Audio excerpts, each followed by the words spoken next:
Hello everybody, good afternoon and welcome to the United Stands. I'm Mark Goldbridge and we're live for Manchester United against Burnley. A must-win game for Manchester United. You can see the team news on the screen. Let me get that going. Oh, don't do this to me. Don't do this to me. Not today.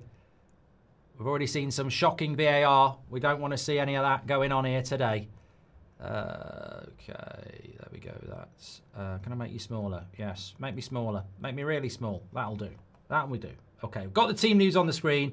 Initial thoughts on the team. Mark, Mal, I tell you what, end of the day, my initial thoughts are, I'm not happy about it, but we've just got to go and win. You know, we've got to go and win. Simple as that.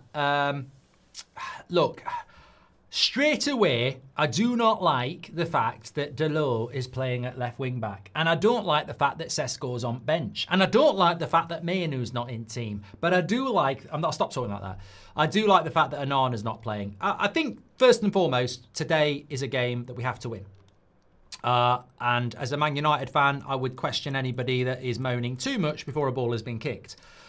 We've fallen foul about that so many times over the years. We're meant to be Manchester United fans. We should want to win.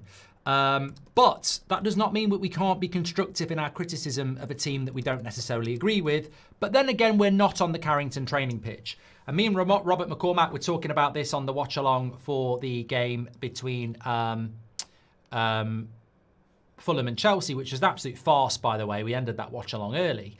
But this is a team that I think stinks of a manager that is using players that he knows he can trust. And Dorgu is still a kid learning the ropes at Manchester United, whereas Dalot is a lieutenant of Ruben Amorim. He is a player that he likes and he is a player that he trusts. Now, as a fan, I want to see Dorgu playing at left wing back. I think he was really good in pre-season. I think we're a better team. I don't know whether he's got a knock. He might have a knock, in which case, what you're going to do? You probably are going to play Dalot there. So we don't know the complexities of why and whatever. But as we said in the summer, Ruben Amorim trusts and likes Dalot, and as I said in the summer, he will start games for Manchester United on the regular, whether it's right wing back and now left wing back. So look, I don't know. Maybe there is a knock there for Dalot. I don't know what. For Dorgu, but obviously that's the first place I would look at and go, I'm not necessarily happy with that. Second place I would look at is Šeško. I don't really get why we keep doing this as a football club, and I think this is an identity issue at Manchester United, that we keep doing this and nobody can tell me that it's not. Ollie did this with Sancho and Van der Beek, bought two players we were very excited about and then didn't pick them. Ten Hag did this with Casemiro. You know, we needed a midfielder, didn't pick him. It's almost like United, and I don't know why it transcends managers, because managers pick the team, but I don't know why at Man United managers pick the team. Sorry, I don't know why managers sign players and don't pick them. I mentioned this on That's Football as well. Gyökeres this week has said he's desperately putting in extra work to get ready, to get full fitness because he's not fully fit.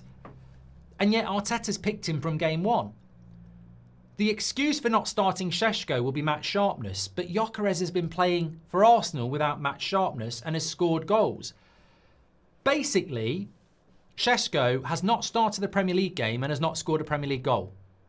I don't understand the logic of thinking that's a good idea, because all it will do is increase the pressure on an expensive signing and increase the amount of idiots who'll call him Tesco.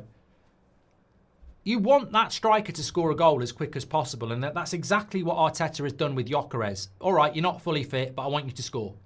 At United, we're not picking him, and I don't really get that.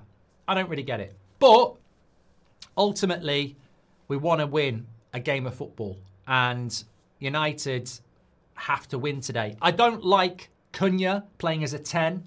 I don't like Bruno and Casemiro in the midfield. I don't like Bienda in goal. I don't like Dalot at left wing back. I wanted to see Mainoo start. On the topic of Mainoo, let's be clear. I think that it was very unlikely that he was going to start when he's basically saying he wants to go. I'm not agreeing with that. But I think if you know anything about Ruben Amorim, very unlikely to start him when he's basically saying he wants to go, whether that's right or wrong. But look, I would have started Šeško today. I really would have done. I think that, you know, that's where I would go with that. 100%. Free Tesco, says Graham Souness. Verdi Bird, welcome to the Members Club. Thank you very much for joining in. Mark, this makes no sense. We're desperate. I mean, look, also, let me just say this. I haven't seen the Burnley side. They're playing a back four, apparently. They did play a back five against Spurs, so they've gone to a back four. Depravka, Walker, Ekdal, Esteve, Hartman, Akachukwu, Cullen, Larson, Mabry, Anthony, and Foster. Not our Anthony. That would be treacherous. But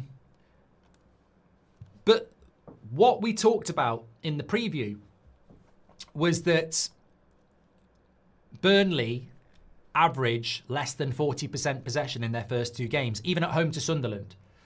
So why would you not, you're going to effectively be in a situation where you're going to have a lot of the ball in this game. And I therefore query, if we're going to be chucking balls into the box, would a 6'4" striker not be a good idea? Look, I'm hoping we're all going to be wrong about this. I'm hoping that we're going to win, move the ball around really well. I've been very impressed with Mason Mount. Mbeumo looked better on Wednesday. Cunha's a very good player. I would look at that Manchester United side and I would say against Burnley, I would expect it to win. And I think on behalf of me and for you, I hope we do. Because I don't think we deserve, regardless of team selections, regardless of what's going to happen in the next 2 days in the transfer window, with an international break coming up, many of us have experienced this a lot. No matter how frustrated you are, trust me, you're going to feel a lot better if we win this game than if we lose it. So I just hope we can find a way to win. But I'm not happy about the structure of that team. And what I will add before I start reading some of your comments as well is, that's not our team. That's not our team. And what I mean by that is, we're not ready.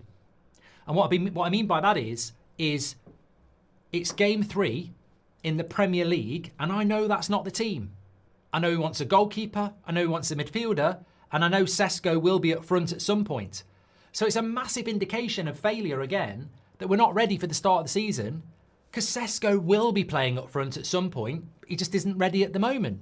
He's not going to be on the bench every bloody week with a false niner, is he? We will use him at some point. We're not ready to use him. We haven't got a goalkeeper. We haven't got a midfielder.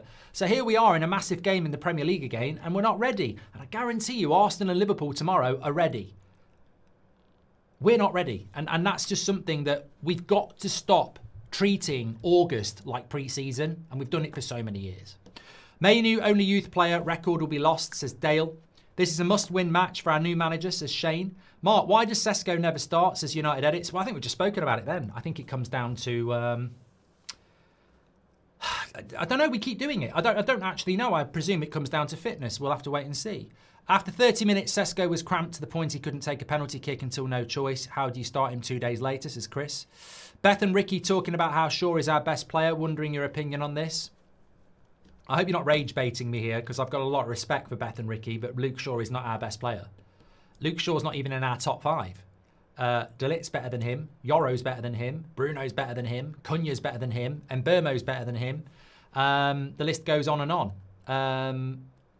Hi, Mark. I just watched the Chelsea game and their players protect their keeper with their lives on set pieces, says Rahul. Would be nice to see the same here. It's always bloody Burnley. Look, I'm terrified, J-Dead. I don't know how long you've been watching the United Stands. Please do subscribe if you're new. But obviously Cunha's better as well. Forgot about Cunha. There are so many clips of me playing FIFA against Burnley over the years. I actually think EA were coding it that way. It was an incredible 3 or 4 years where I was doing Man United career modes, and every year I'd lose to Burnley. There was just something weird about it. So I don't have a. It's like the In-Betweeners film when they're on the bus to the hotel, and they're going Burnley, and then one of the In-Betweeners goes, Burnley can fuck off. And I do, FIFA sort of killed me in relation to Burnley. So I'm not going to disrespect Burnley. I am not going to sit here and say we're going to beat Burnley. I think those days are gone where we can feel like that. We should be winning this game. But when was the last time United were turning teams over comfortably? So I'm not going to sit here and say that. We've got a few comments coming in from Ruben Amorim. He says, of course we have to win. That's all. If we have to resume everything about this week, we need to perform and we need to win. When it's tough, we need to stick together, but most important today is to do our job. Simple as that, and to win the game because we're in front of our supporters. We have good players, we are prepared for the game, and we need and we must win the game. And I think, to be honest, I think that's what it is all about, winning the game today. Clayton says, Amorim frustrates me with his selections. Nevertheless, let's get 3 points. I absolutely subscribe to that view, Clayton. Last we won a game was with Hoyland up front, says Bisson. Of course, apologies, I completely missed that. Rasmus is a here we go to Napoli. I really like the player. I wish him all the best. I hope he goes and does well like McTominay has. I hope he ends up having the career I think he can have. Because I think it was I'm sure it's something that, it can damage careers. But it's a good move for him. Napoli could win the league again. They're in the Champions League. And I will watch with interest. I'm looking forward to reacquainting myself with Italian football, and I hope he does well. I mean, I've watched a bit of it last year, but from a Man United perspective, though, I would say it leaves us a little bit short. I mean, if we'd kept Rasmus, could he not have been starting the last few games? And I know some people wouldn't want that, but I'd rather start Rasmus than play a false nine. And I think we've sort of shot ourselves in the foot a little bit. And I don't think it gets spoken about because people don't like Rasmus. But if Šeško's not ready, we could have used Rasmus the last few games because Xerxes not ready. And instead, we've got to play a false nine, which doesn't actually fit with how Amorim wants to play. Amorim wants a proper striker. And we've not been able to play one because Šeško's not fit, Xerxes not fit, and Rasmus has been sold. So we're sort of damaging ourselves in a way. How was the coffee, says David? I just want to say thank you to all of you lot. I bailed out of the Chelsea-Fulham game because of the PGMOL 15 minutes early, and I got time to have a cup of tea, which was very nice, and a biscuit. It was a Sainsbury's Taste the Difference biscuit, coated in dark chocolate and ginger biscuit. It was lovely, absolutely lovely. 32,000 legends already tuning in. Hopefully not many of you are tuning in to watch us lose. Please do subscribe to the channel, get involved. We have got our match reaction straight after this where you can do your player ratings, and hopefully we'll be giving good scores today. I mean, I'd love to see a good performance from Bruno. It's Burnley.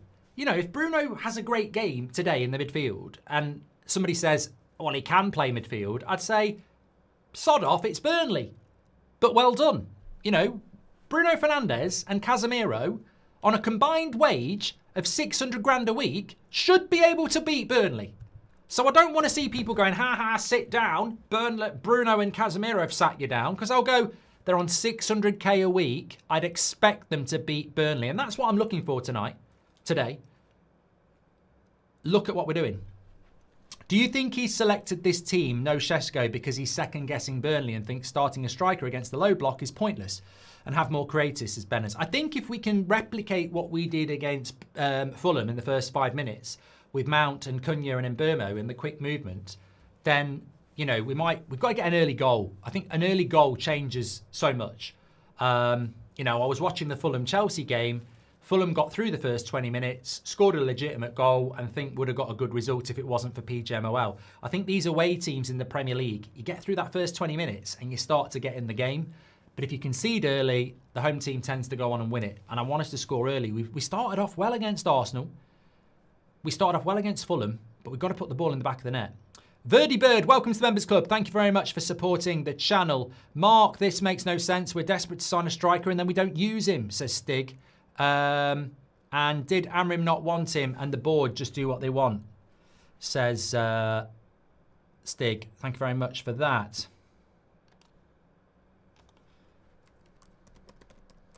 Sorry, I've got a message here from someone.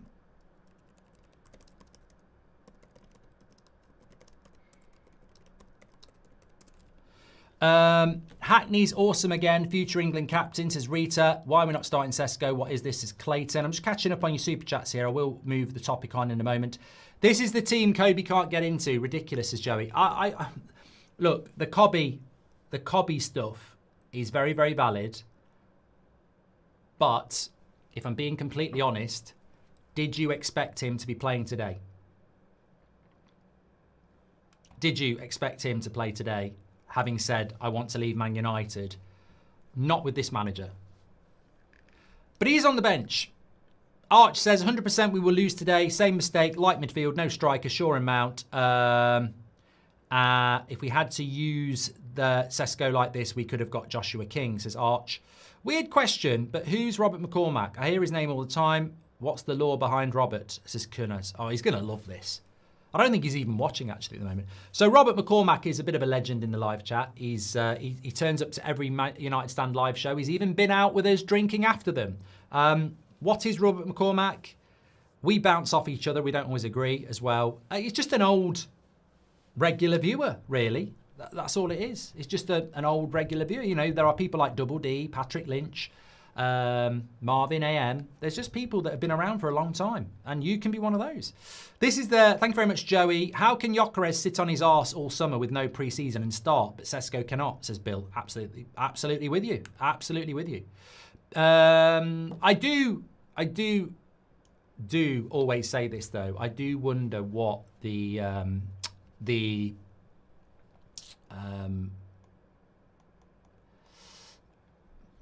fitness department have to do with it. As I've said many times before. Just getting my screen up for the match here. I wonder if I move it there. Can I do that? Yes, you can. Move that over there. And I've got my timer. So I've got a new setup here. I normally watch the game on there, and I'm watching it this side today. So I'm a little bit. And the reason I do it is because I like to watch the game off my right. You know. Got my timer. Lovely. Okay. Back to one striker again, says Florian, with Rasmus gone. Same mistake as last season. We didn't learn anything. Florian, I think you make a great point. Are we learning as we go along as a football club, or are we making similar mistakes? And honestly, I would side with you. We're making the same mistakes as before. I don't see a massive amount of difference in the transfer activity to what I saw under the Glazers 5 years ago. Late signings, not getting key signings, not selling players. We are still owned by the Glazers as well. Who writes the checks? Who do you think writes the check? The guy who owns 28% or the guy who owns 51%?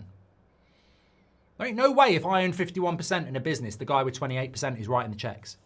There ain't no way if I own 51% of a business, the guy with 28% is telling me what to do. Nothing has changed, really. I don't think. I love how frank Amorim is. Hopefully the players will respond to his tough luck, says Ab. Hope so. What happened to Trash Anthony and Betis? Well, we have got an 8 o'clock show tonight. It's a busy day today. I don't normally do an 8 o'clock show after the countdown, after the fan forum, because that will finish at about 6:30. But we have got an 8 o'clock show tonight, so we'll be talking about all the transfer business with 2 days to go. Do you think we should sign Southgate, says Ryan? I think you should go south and sit on a gate talking rubbish like that. Amorim isn't playing Sesko yet because without a proper midfield he won't get any service, says Ashish. Could we be playing 4-3-3? No. MJR. I don't think we'll be a rigid back five today, but no. I hate Delo as a left wing back, by the way. It just gives me nightmares of a long diagonal to Delo, who nobody will mark because he's shit. I hate Delo as the left wing back. The opposition don't even mark him. They basically say, give the ball to him because he's shit. I hate him as a left wing back. Do you think we could be playing 4-3-3 with that lineup? No. Does Sean Dyche still traumatise you, says Football Jacob? Sometimes. Your Burnley clips are already trending. I hope they're not, Carlo. And Rabiot for 15 million. No, and no. If we buy Rabiot, I'm going to lose it. I don't want him anywhere near this team. He has the wrong attitude for this football club. Burnley are a team I'd love to see get relegated, says Lewis. Weghorst is going to get subbed on and win it, says B16. Weghorst? He's like a bloody character from Harry Potter. Love your work. You're an inspiration to Collingwood AFL channel. 4K subs strong in 2 months. Well done, mate. Pies Footy. Would love to somehow pick your brain. What's going on with our goalkeeper? Binder now and number 1. Reece. I'm very happy about this. I'm very happy that we're playing Binder in goal. I did not want that absolute clown in goal. I don't like Binder, but the way I look at it is, I think what we've got going on here is Binder is clearly not going to be a goalkeeper, and Lamins will be our starting goalkeeper and Anana's done. So I'm happy with that. Just joined. What happens if we take an L today, says Delvin. The world ends. Basically. If Man United lose this game, get yourself off social media, throw your phone down the toilet, and just don't come back for 2 weeks. Just joined. What happens if we take it out? I'm just very wary that I want to keep an... Oh, Leverkusen are winning and Frankfurt are winning. You've got to be part of the Bundesliga crew to know. Yes, we want Frankfurt to win, definitely. They're winning 1-0 away to Hoffenheim, and it's a goal for Duan. And then Ten Hag's Leverkusen are 1-0 up again against... who are they playing today? Not Austrian Bundesliga. I want that. There we go. Bremen. Werder Bremen. They're 1-0 up. And it's a goal for Schick. Well done, Schick. Leipzig are 0-0. They're the only 2 goals at the moment. We will keep you up to date with the 3 o'clock games as well. João Pedro joined Chelsea during pre-season at Club World Cup and they won it while he started, while Sesko keeps watching from the bench, says the Mesh. Do we finally see Onana not start or subbed in, says Beyond? I don't think we'll see Onana playing for Man United again with any luck. That's my hope. Out of Amorim's many Premier League wins, only one has come when Bruno and Casemiro started at midfield, says Hader. And 3-0 today, Cunha, Mbeumo and Yoro on the score sheet. Oh, I'd love that. I have gone with a 3-0, by the way, Williams. How can we see I don't trust these players again and again when most have left? It is the environment and the mentalities. Whoa, whoa, whoa, whoa, whoa, whoa, whoa. Whoa, IQ. I mean, it's a very ironic name. You're saying that most players have left. What players are these? Because I would say that most players are still bloody there, mate.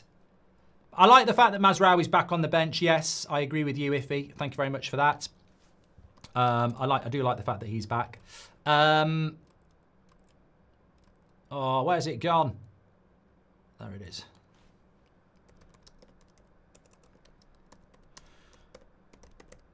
Sorry, my live chat's gone. I hate it when my live chat's gone.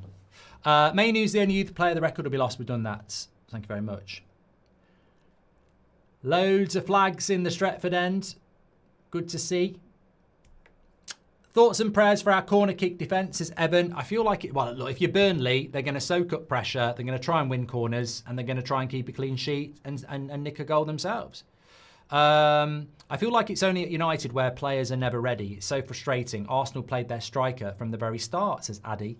Nevster, hope you're doing well. He says it feels like he doesn't want to help himself with these lineups. Hate feeling so nervous before a game against Burnley. I hope for the 3 points. Got to get the 3 points. Darian says, I will back Amorim until his last day with each selection. Many are slowly losing faith. No Dorgu or Sesko won't even start about midfield. Questionable selections. Love from South Africa.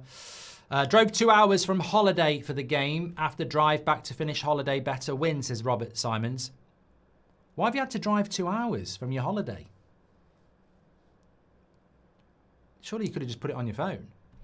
I don't think Sesko is entirely about fitness. I think Amorim is desperate to get Mount into the team and doesn't want to drop Mbeumo or Cunha, says Shane. Yeah. I mean, it's a theory, Shane, and I don't have a problem with it. I mean, I think he is a bit obsessed with Mason Mount. He said it at the end of last season, and that sort of confuses me again. Why buy Mbeumo and Cunha when you're obsessed with Mason Mount? It's weird. Did he just think Mount was going to be injured? Or he is obsessed with Mason Mount. Robert McCormack said it. If Ruben loses this, would you sack him for Jose? No, Ryan. Don't bring Jose back. I like Jose, but don't bring him back. It would be a nightmare. No United players in the England squad is shameful, says Raj. It's what we are. Ruben says, come on, you Spurs. You're in the wrong place. Looking at their lineup, I'm suffering from depression already, says Victoria. And do you mean listen to the radio, Mark? Not televised in the UK. The UK's worst law, says Chasm. I've been here since Pink Boots Day, Mark. Up the red, says Toby. Swag's gifted 5 memberships. And that midfield 4 hurts my brain, says Ryan. Thank you very much for that. Okay, thoughts and prayers for our corner kick defence, says Evan. Thank you very much for all your super chats that are flying in. Lots of people obviously have lots and lots to discuss. I think Dorgu might have a knock. I'm just trying to have a look around and see if there's any validation on that. I don't necessarily think he got subbed off at half-time for a bad performance, because who's going to sub off a natural left wing-back for Delo? But maybe it is about that.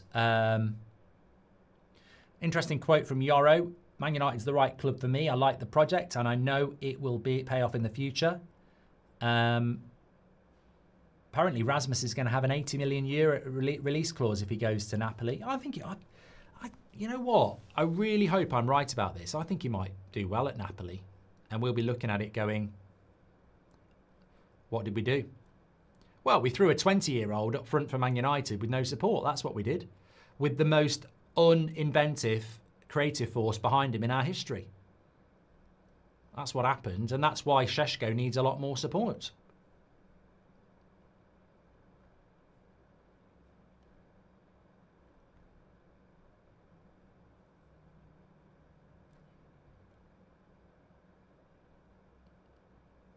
This is from Amorim on Šeško. We have to take into account what we saw against Grimsby. Šeško played 90 minutes. We had considered something else, but he played 90. It was difficult at the end because he didn't have much pre-season.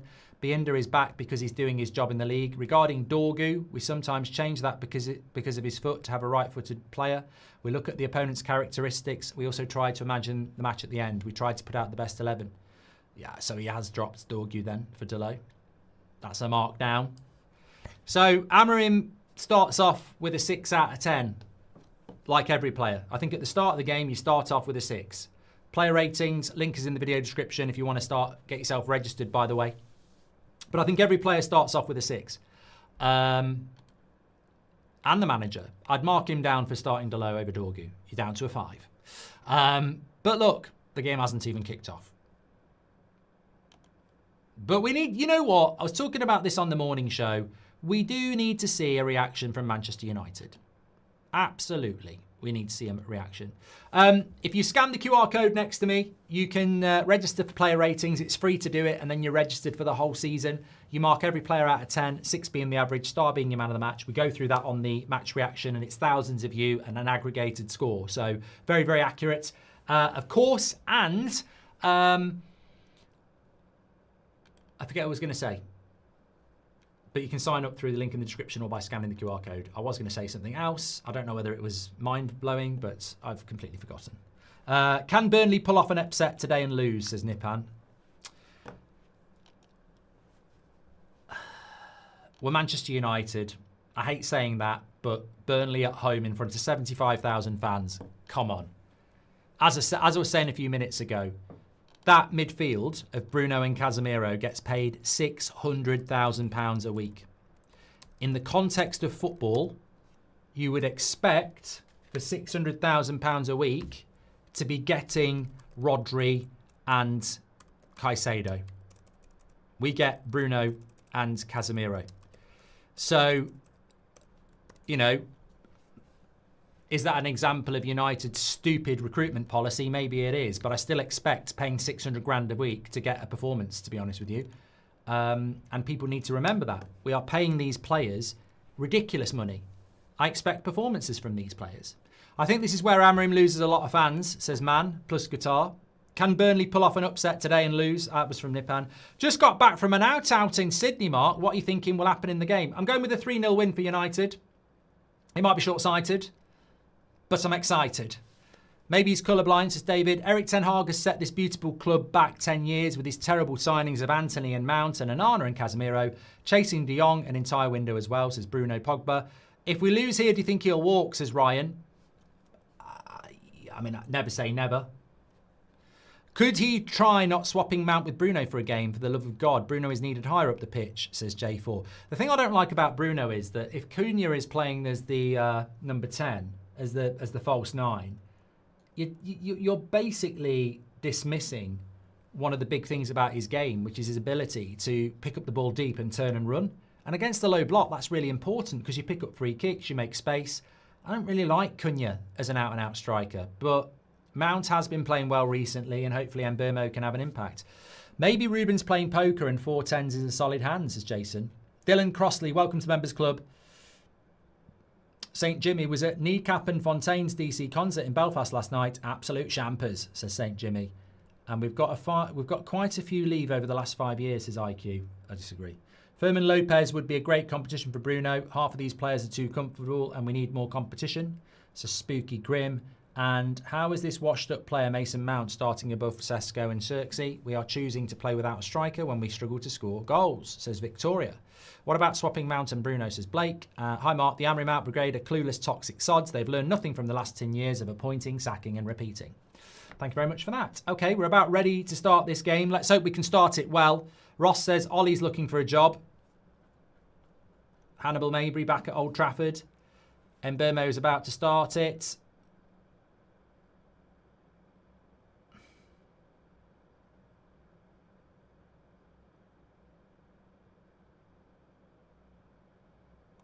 And we go. Sean Dyche should take over United as Ben. Amorim predicting Šeško until he gets some services, Elliot. They're showing Ahmad at left wing back. It's definitely... I'll tell you what it is. Let me get the stats carousel rolling round while I'm here. Please do subscribe to the channel. It's Delo at left wing back, 100%. Delo's left wing back. Hope all is well, says Bartley. Do you think there's an attitude problem at United, says Baron? Yes. Yes.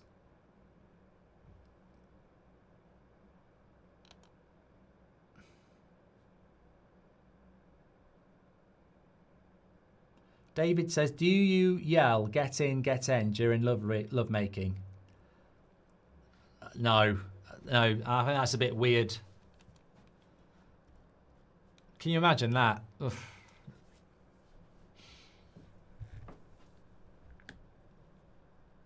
Burnley starting off well. What a surprise. I just think any team that works hard against United tends to do well against United. Nice play by Mount. Bruno into Shaw. Goes out for a throw-in. Luke Shaw moving high up the pitch is a positive. Got a lovely cross on him. Tim Sherwood trying to blame it all on Amorim, says Bartley. I should blame his parents. Crap pundit. It's not Amorim's fault he's a shit pundit. Blame your parents, mate. Corner to United. It's a corner. Come on, United. Come on, United. Corner comes in. Well, keeper made a save, but it looked like it was a Burnley header. Don't know about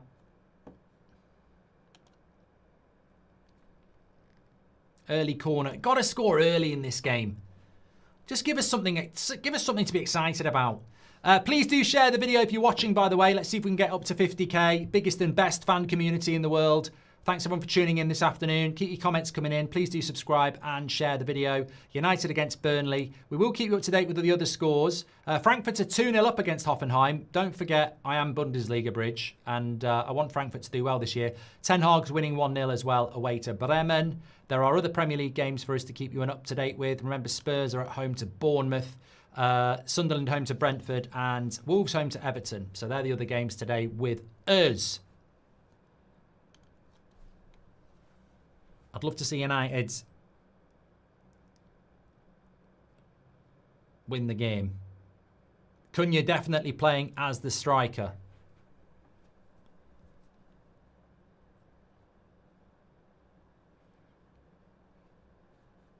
I don't think I can read that. Definitely don't think I can read that.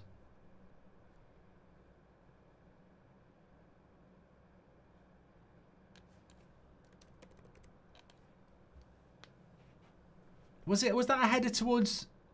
Yeah, it was a Burnley defender. It's a good save by the keeper. It was a Burnley defender who did it.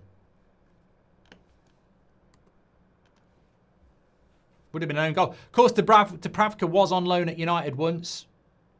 Pretty shit. Air kicked the ball, didn't he? Why is no one talking about Slow Miro?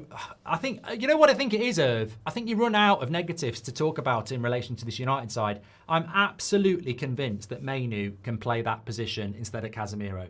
Apparently, Mainu fans don't think he can. I think he's way better than Casemiro.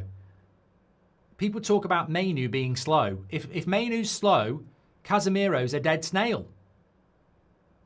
Here's Cunha.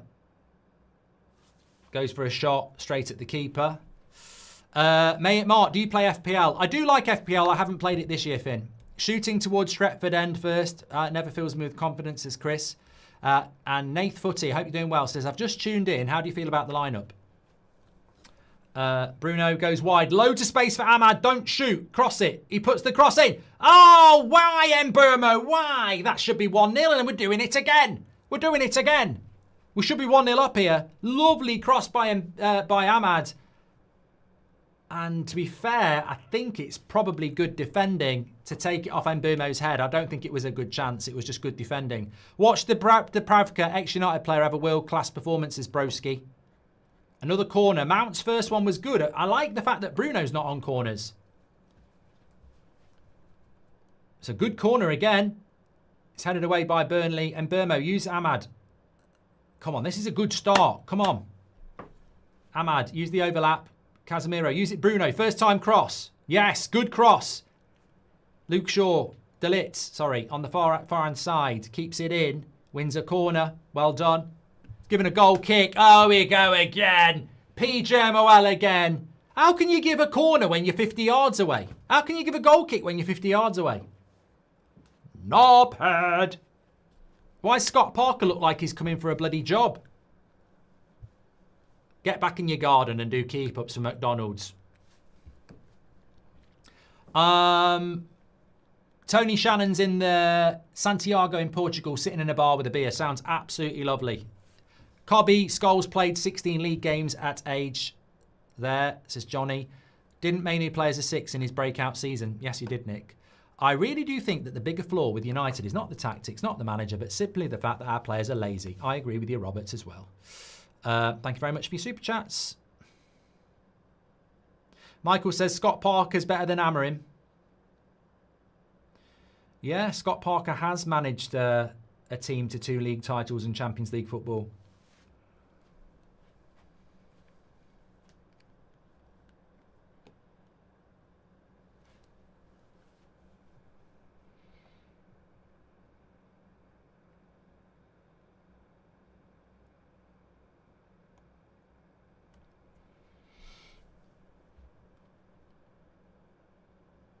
Manchester United aren't a big club anymore. No shit, Sherlock. Come on, you Claret, says Will.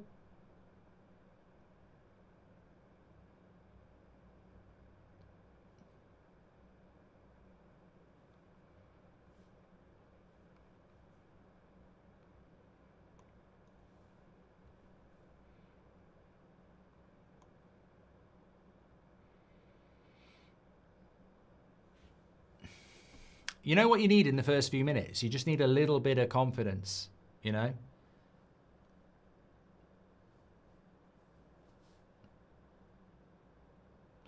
This is why United need a 6-foot striker in the box, says Arias. Mark, thank you for all you do for the community. Do you think we'll sign a midfielder? Get in coming up, says Dimitri.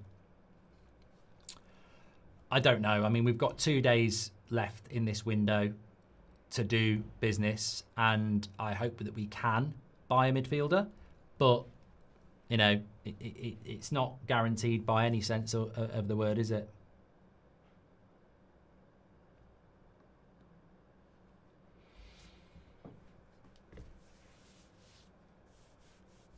Uh, 50,000 watching. Thanks everyone who shared the video and subscribed. Really appreciate that. Dimitri says thank you for the community as well. I don't want to get to 20 minutes at 0-0. You know, I think it's so important in these types of games that you do, you score early, and it's not something that we do very well. Big shout out to the mods as well in the chat. Burnley on the attack at the moment. First real attack for them. They'll be looking for corners.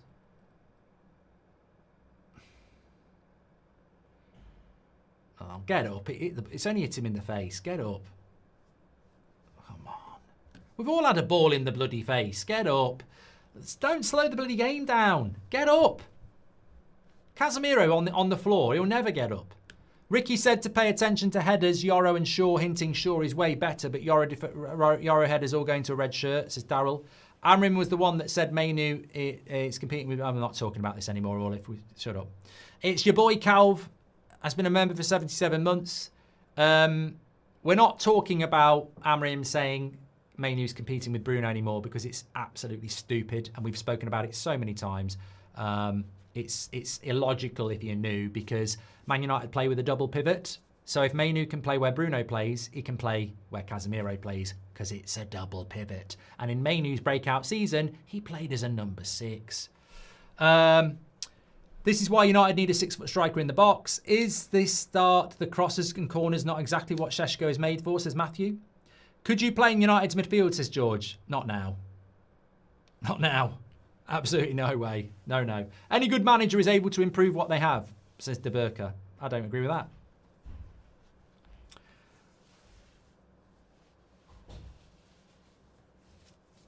Šeško doesn't look happy. Thoughts if United lose today? Let's not go there yet. Hassan says, in a hypothetical scenario, would you take McTominay from now till Christmas? No. Oh, please give me a number 10.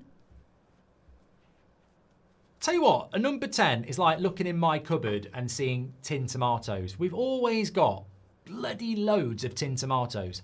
All I want is baked beans, and I'll go tin tomatoes, tin tomatoes, tin tomatoes. That's the same with Amorim and number 10s. Don't give him another number bloody 10. And if you think McTominay can play in the pivot, what are you talking about? Jackson says, is Kyle Walker typically reckless in the box? Bring in Roy Hodgson, says Bartley. Some good comments coming in, though. This is what we want on an afternoon match. Has there been any other goals in the Prem so far? Yes, Everton are winning 1-0 and Bournemouth are winning 1-0 against Tottenham. Both away. 2 away teams winning. Everton have gone 1-0 up at Wolves. Thank you to Beto. Not personally. Thanks to Beto is what I meant to say. And back of the netto for Beto. And Bournemouth, Evan Nilsson has scored against Tottenham. Could Tottenham be about to go Spursy? They're 1-0 down at home. And remember, you can get live match action on That's Football now. We've got TV rights for the Bundesliga, and we have a weekly highlights package. Leverkusen and Frankfurt are both 2-0 up away from home. So that's good as well, because we want to see those two teams pushing Bayern this season, who play later on against Augsburg at 5:30. 0-0 here at Old Trafford.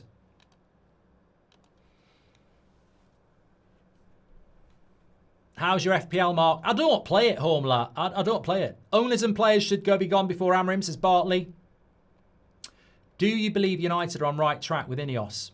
No, Christopher. I didn't want Ineos and the Glazers. I hope it works out, but I don't think it will. Long diagonal by De Ligt. Why do we hit long diagonals? Somebody tell me, why do we hit long diagonals? I don't understand it. Every manager for 10 years. And it never works. Somebody in that football club. There's somebody in that football club who's there walking around the corridors of Carrington going, I think we should hit long diagonals. Email. I think we should hit diagonals. De Ligt, can I have a chat with you? I think we should hit long diagonals. Like, we've been doing it for 10 years. It doesn't work. We used to do it with LVG. I don't know why we do it. But have Burnley scored yet, says Ahmed. You cheeky shit. Delo and Shaw should switch positions, says Henry. And worrying signs already seeing Burnley run through Bruno and Casemiro. I'm trying to stay positive. Tom, the Piper's son. Tom, I will say this to you. I think it's not breaking news. We saw it against Grimsby. That midfield, as it is not going to work this season. There's going to be so many losses this season because of that midfield. The only hope is that we just take it game to game and find ways to win. Bartley says TV rights for the Bundesliga is huge. Thank you, pal. You can get involved in that on That's Football. Great game last night as well. Very fast paced. Well done, Mount. Wins it back. Bruno, long diagonal. It does actually work. Mbermo. Good shot. Good save by the keeper. Can you shout out my mate Luke? He used to watch you all the time. Rest in peace, says FG. Shout out to Luke, who I presume is no longer with us. Well, you did say rest in peace, obviously. Yeah, shout out to Luke. We've lost some real ones over the years. Kipster, many others. It's amazing, actually, this community, because it's been going for 10 years now. And sadly, you know, there are people who've been on the journey with us who are no longer here. And there are people who join. It's the circle. And Burmo again, just wide. He's had 2 chances in the last 2 minutes, Burmo. But United are creating chances. I suppose that's the main thing. But you got to put him away. How many times do we not put them away? Again, bit like Fulham. Could have been 2-0 up.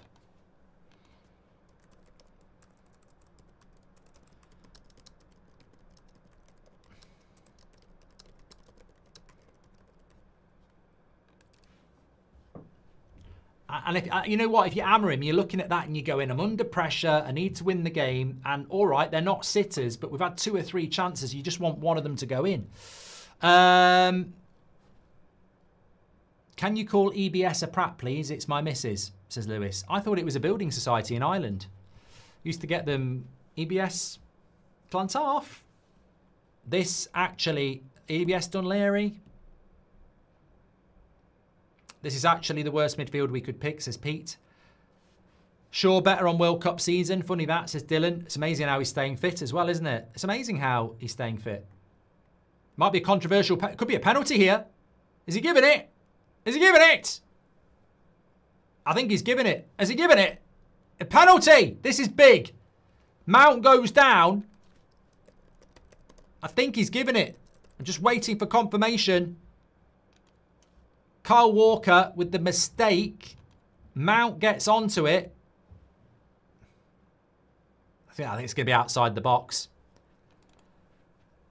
I think it's one of those where you need to look at VAR and say, is he in the box? Might just be in the box. I mean, the VAR has basically got to get the line along the box and see where it is. I think it's going to be outside the box.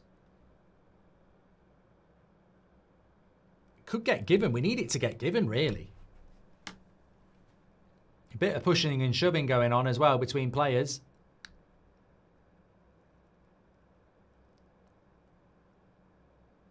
I think it's in the box. I think it's in the box.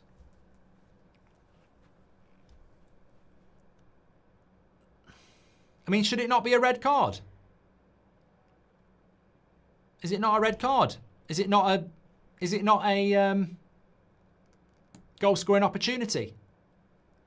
Don't know whether anybody can see it, but is he through on goal having a shot?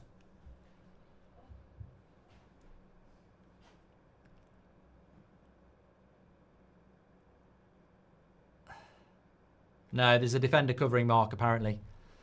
They need to look at where the incident happens in relation to the line of the penalty.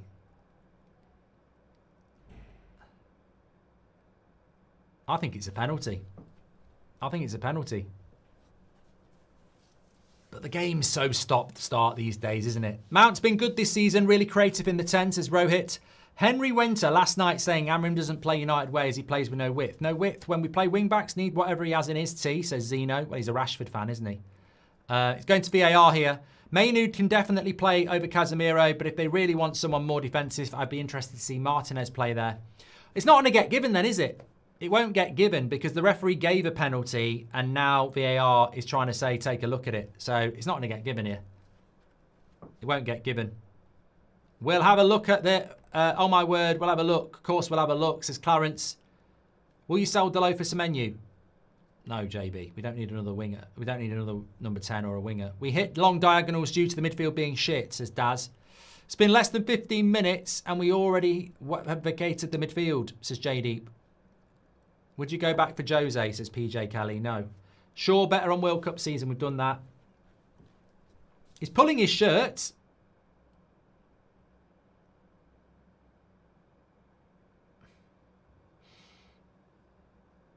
He's got to go. He's got to speak to the crowd now, though. I think he'll give it. He's got to speak to Old Trafford and say no penalty. I don't think he will even give a foul here. It's soft. Robert McCormack says this is why Mason Mount's got to play. Mate, I'm not even convinced it's a foul. Kyle Walker's quicker than Mount as well. Like seeing our boys angry. Need more dust-ups. Chelsea get a coward who gives them decisions, and this guy is going to say no penalty at Old Trafford. Oh, fucking hell. Typical we don't get the ref from Chelsea.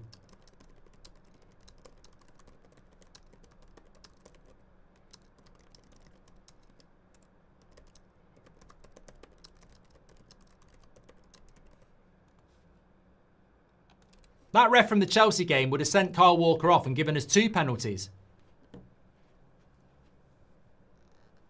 Smitty says, red card, give me some of what you're on. I'm taking the piss, mate. It's called sarcasm. It might not travel. I think once in the last 3 seasons, a referee in the Premier League has stuck with the original decision. It's so frustrating. In Europe, they actually stick with their decision. Mate, as soon as it goes to VAR, they may as well not look at it and go, VAR's told me what to do. If he gives a penalty on the pitch and then they don't give a penalty there, it's not going to happen, is it?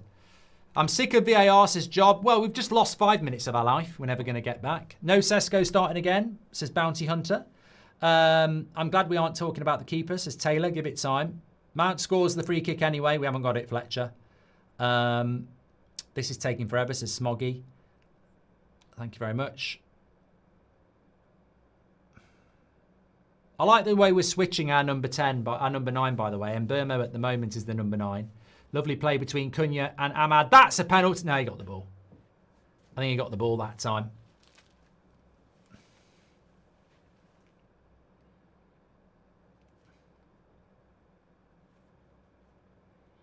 Chat's going mad.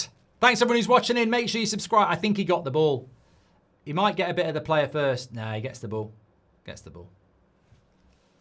Had to get the ball like that as well. You don't want to outlaw that. Crying about refs, says Alan White. You make this super dull. Makes this show super dull. Well, don't watch it, mate. It's free on YouTube. Just go away. You've even done a super chat as well. No one's that. You're not being forced to watch it. Amorim is clueless, says Tez. We're going to win this, mate. You're going to look clueless. That's not clear and obvious. How can they overturn it, says Shane. Great point. Mazraoui would be good. Yeah, I'm going to tweet that, mate. I'm going to tweet that. I thought, I'm going to say this on X. I thought to overturn, it needed to be clear and obvious.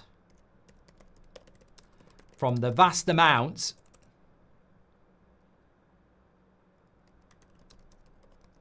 of replays, it clearly wasn't. So why have they overturned it? Because they are shit. Very good point. Well done, Jimbo. Mazraoui would be good temporary centre midfielder until we get one, says Jimbo.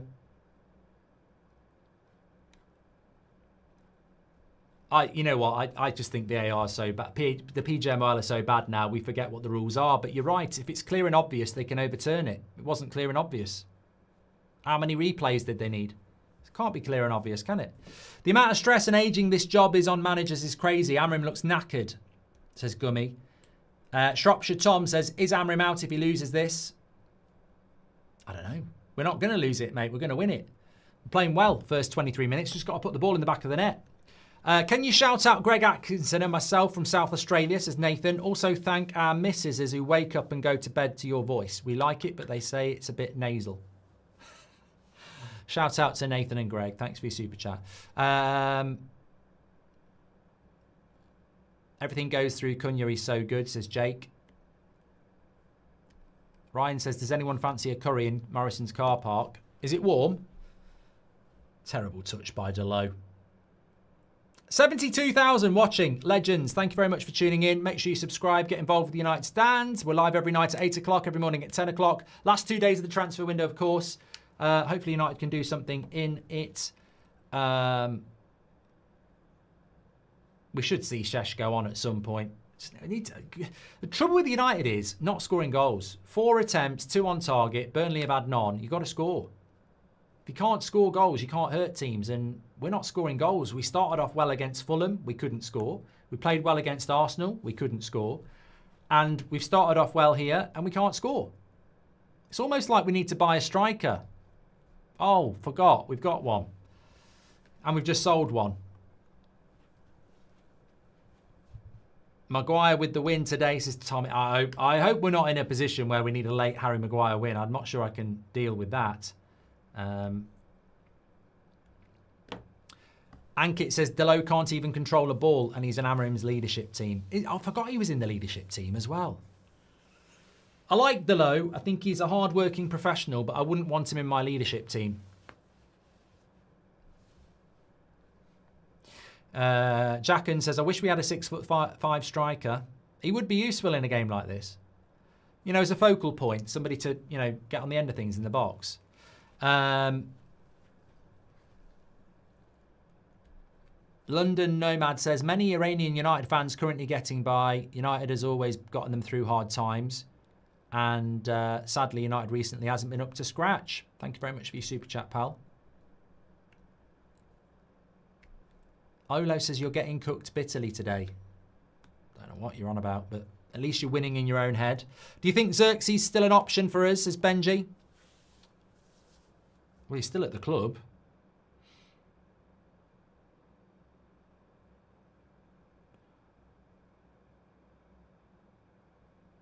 Delo's just been chopped down by Kyle Walker. I don't know whether it's going to be a free kick. It is a free kick. I think the partnership between Ahmad and Bruno is starting to work now. Ahmad is overlapping a lot. Mount has been really impressive. What partnership between... Oh, and Burmo. Sorry, I thought you said Bruno. I was going to say Ahmad and Bruno are nowhere near each other. Yoro says, how is Sesko on the bench with all these crosses? Bruno is going to put the cross in here.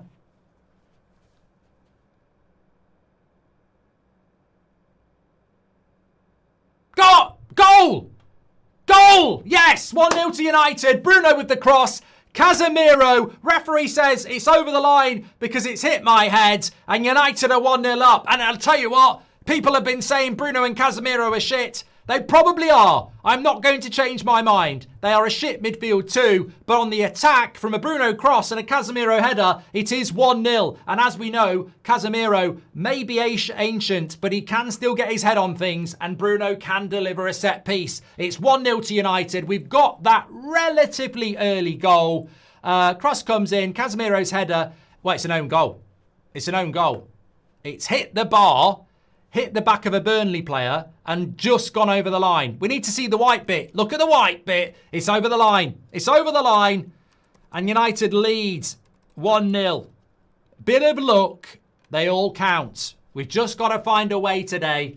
So, cross comes in from Bruno. Header by Casemiro. Hits the bar. Hits the back of the Burnley player. Keeper saves it, but it's already over the line. So 1-0 United. So important to get that early. Well, it's not an early goal, but it's so important to score. Burnley haven't had a shot. They're here to park the bus. And you've just got to... You can see these sort of games go wrong when the time goes on at 0-0 and they grow in confidence. You've got to get the goal, and we've done that. And that might just inspire us into a bit of confidence now. Apparently Cunha's injured here. Hamstring. Oh, God. These injuries are going to happen, you know. We saw it with Delap. He's holding his shin, apparently.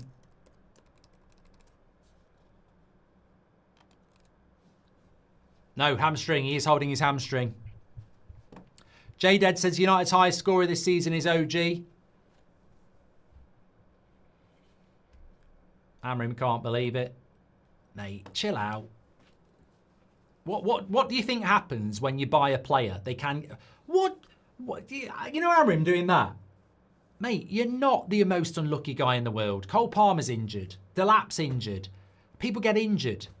What do you think was going to happen? You're going to buy Cunha and he'll stay fit for 5 years. It's bad luck, but we're going to get injuries. You're at Man United.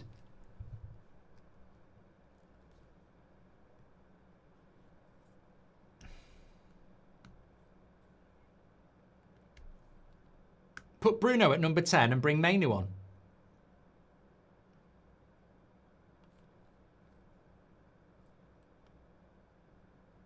One of my mates has just said that was not over the line, you cheating bastards. Well, you might, you know, not over the line. It's not over the line. Look at the white bit. Look at the white bit. It is. Look at that. Who would have thought Cunha would get injured before Mount and Shaw, eh?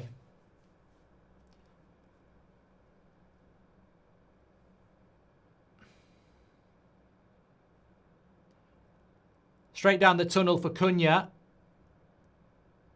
Look, fingers crossed it's nothing too bad. He doesn't go to Brazil. And he's back after the international break. I'm just interested to see who he's going to bring on. We'll get someone on quick. Jake says, sorry, Mark, I thought I might have cursed it. Thanks for all your super chats, by the way. I'll catch up on those now. Smitty, thank you. The mighty Bristol Rovers are winning against Grimsby. I haven't checked the scores yet, but apparently Wolves have equalised against Everton. Nodder says, I used to play amateur. The nationality conspiracy is real. Bruno and Delo is going to be favourite. Hence, I can see Mainu's frustration. I'd put Bruno at 10 and bring on Mainu. United's highest scorer this season is OG. I've done that from Jade Dead. Who, in your opinion, is the first player we need to sell other than Onana?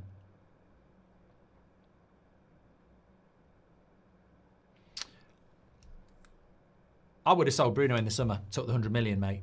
I think we could rebuild a team with that. Who is the point? What is the point in checking? Xerxes. Xerxes on. Ahead of Sheshko. Wow. I like Xerxes, but I would have gone Mainu or Sheshko. What is the point in checking if it's in the box if there is no foul by doing it first? They obviously think it's a foul, says Tristan. Avi says, I always worry when we don't score after 4 big chances. Well, thankfully that was probably before the goal. Cunha was walking weirdly before that as well, says Matthew. Shah says, it's not over the line. Old memories from FIFA. They were good days.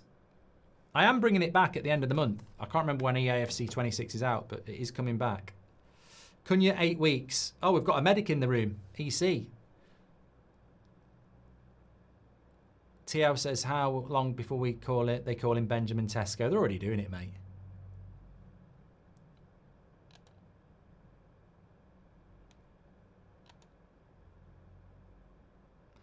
Benners has put Cunha in my FPL team this week. That injury is on me. So we'll carry on with the same system here. He's obviously not interested in playing a striker.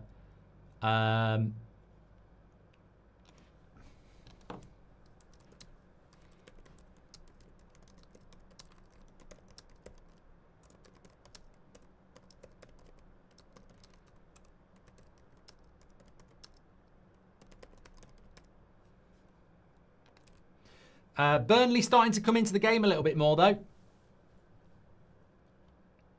I personally think it was the perfect opportunity to put Bruno as the 10, get Mainu in the midfield. But typically, no. The obsession of Bruno in the midfield carries on. Good tackle by Shaw.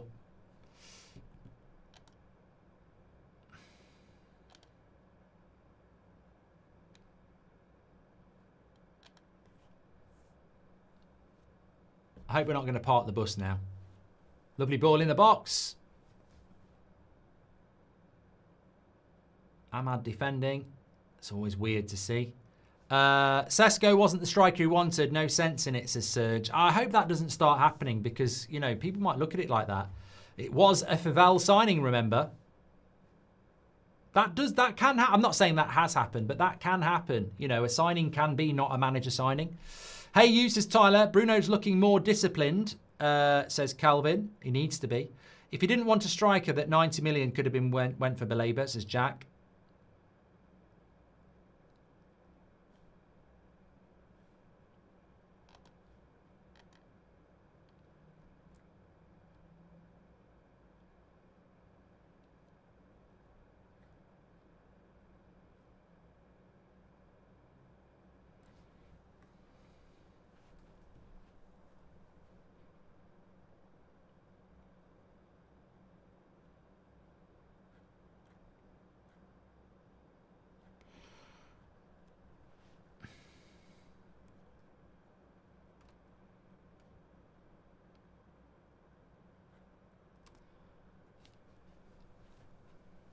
Burnley have started to come into this game since we've scored. I hate the momentum of football. We should have kept the foot on the pedal.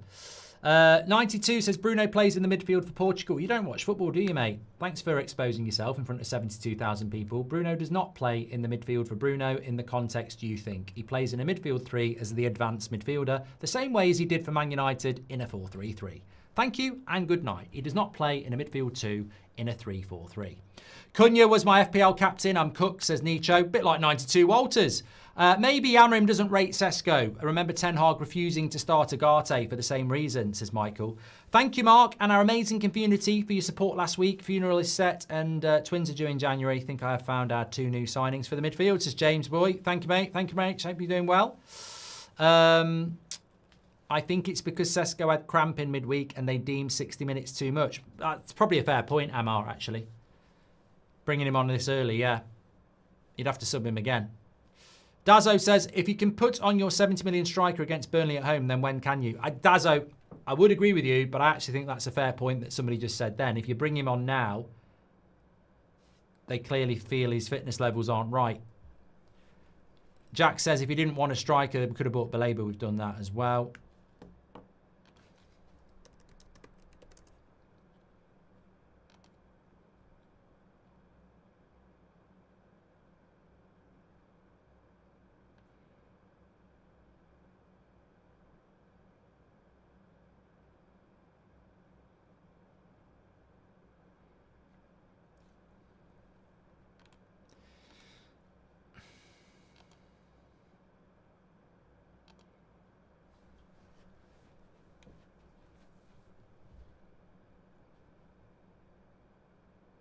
Somebody saying that Bruno's doing well. Good.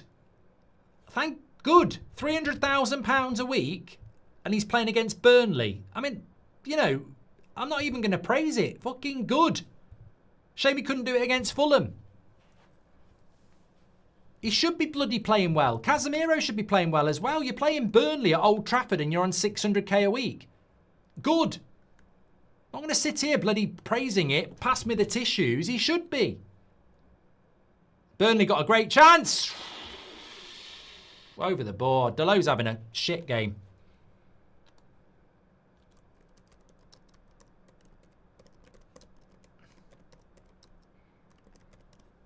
Absolutely terrible. I mean, senior leadership team and manager favourite, and he's absolute pants. I don't know what's happened to him. I like Delo, but he can't control the ball. He can't tackle. He can't mark.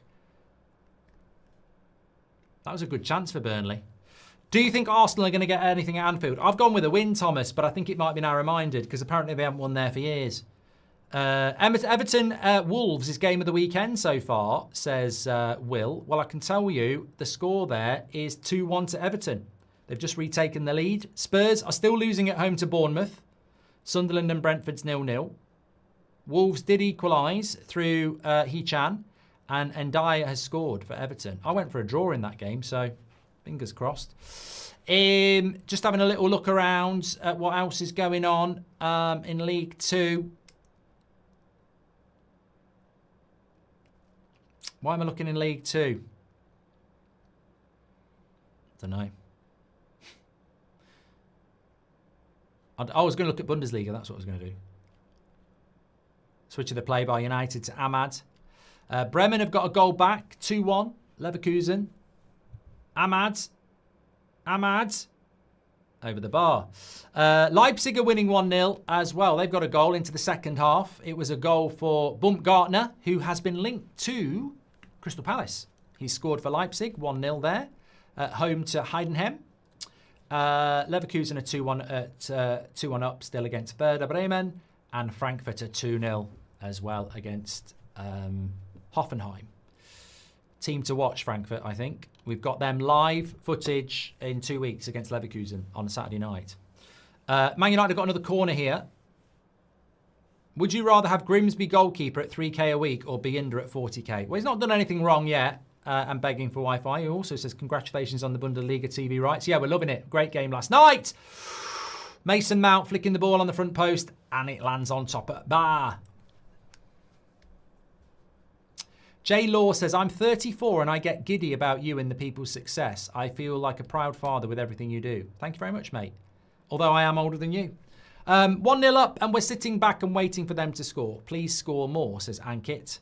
And Cameron says, everyone's short-sighted. He said when he signed, we need to be patient with Šeško and put all the pressure on Cunha and Mbeumo. We're only 3 games in. We've just got to win today, haven't we, Cameron? That's what we've got to do.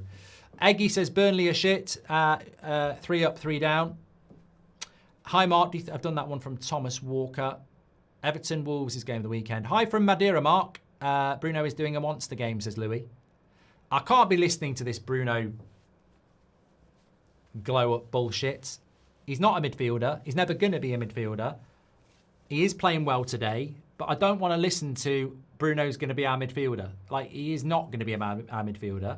He should be able to play well against someone like Burnley, but we know what happens when we play half-decent midfields. He's not good enough. And I'm not going to change my mind because he's playing well against Burnley. He is playing well against Burnley, but is he good enough to play in a midfield too against the top teams in this league, considering Burnley will be massively favourites to go down and probably finish bottom?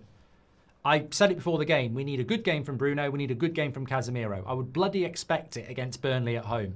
So yes, well done. He is playing well, and maybe he's a contender for man of the match, but there's 2 days left in this window. We need to bloody sign a midfielder. That's what we need to do. And we haven't won this game yet. Calvin flips that and says Deleu's has got to go. He hasn't played well for 18 months. I don't know what's happened with Deleu. I always thought he was a steady right back. Maybe not a starter, but certainly a good squad player. But you're right. When was the last time he played well? Casemiro. Here is Deleu. Lots of space. That's it. Play the simple pass. Nicholas is in Cyprus. Over the line. 2 OGs. Fantastic. Shano says, I love Bruno, but he moans more than Bonnie Blue. I don't know who you mean. Alex says, I agree that signing 2 number 10s was a mistake, but if we could go back and only sign 1 in order to get a midfielder, would you rather sign Cunha and Mbeumo? Definitely Cunha. Definitely Cunha. Alec. Through ball there, but Dubravka's out quick. Sweeper keeper. Niki says, there's actually only 1 new signing on the pitch. It's the same team as 24-25. Thank you very much, Niki. Wasn't Cunha playing as a 9, so putting Bruno as a 10 would have been pointless, says Wayne. No, they were interchanging, mate. And Mbeumo's been playing as a 9 a lot. Xerxes has a Berbatov style about him, says love-hate games. Mainu should have started, says MH. I would have started Mainu, but when you've got a player saying they want to leave, I don't know whether you can start them, mate. You know, we've put it out there that if you don't want to be here, we don't want you. So he's basically said, I don't want to be here. So really, can you start him?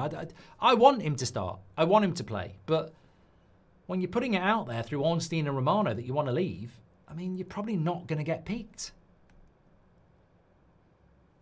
The case of Šeško is exactly why you get signings done as quickly as possible. Pray for Cunha, says Ryan. How come Xerxes has been brought on? Because Cunha's gone off injured, and I would say we're looking at 2 to 8 weeks there, because it looked like it was muscular. Remember when Madrid wanted Deleuze, is kicking it with Cade. How have Chelsea got a 13 million loan for Jackson, says Rainfall? Because Chelsea need to be studied in relation to the fees that they get. It's incredible. You know, Chelsea could buy Garnacho for 40 million today and sell him for 100 tomorrow. It would not surprise me. Bruno on the edge of the box into Mbeumo. Casemiro's got to put that in. Be another corner. Oh, God, I need to sit down. I'll wait till half time. Ornstein just said that the only incoming for United would be Lemens. Nothing going on about a midfielder, says Iteridge. Fucking hell. It's devastating, isn't it? I think it's going to be a hard season. Mount's been our best player, says Sean. I thought he was a lost hope. Mount was never a lost hope, Sean. He just couldn't stay fit. I do think he's a good player. Shooter detained at Chelsea's game. Glad all okay. I've got no idea what this is about. It's the second time it's been mentioned. Don't know the context. Not a great corner, that, by Mbeumo. Casemiro sprinting to keep it in. And miraculously does. And another corner. Why buy striker if you use a false 9? Could have bought a goalkeeper and a midfielder, says JB. Sean says Bruno needs to stay on his side of the midfield.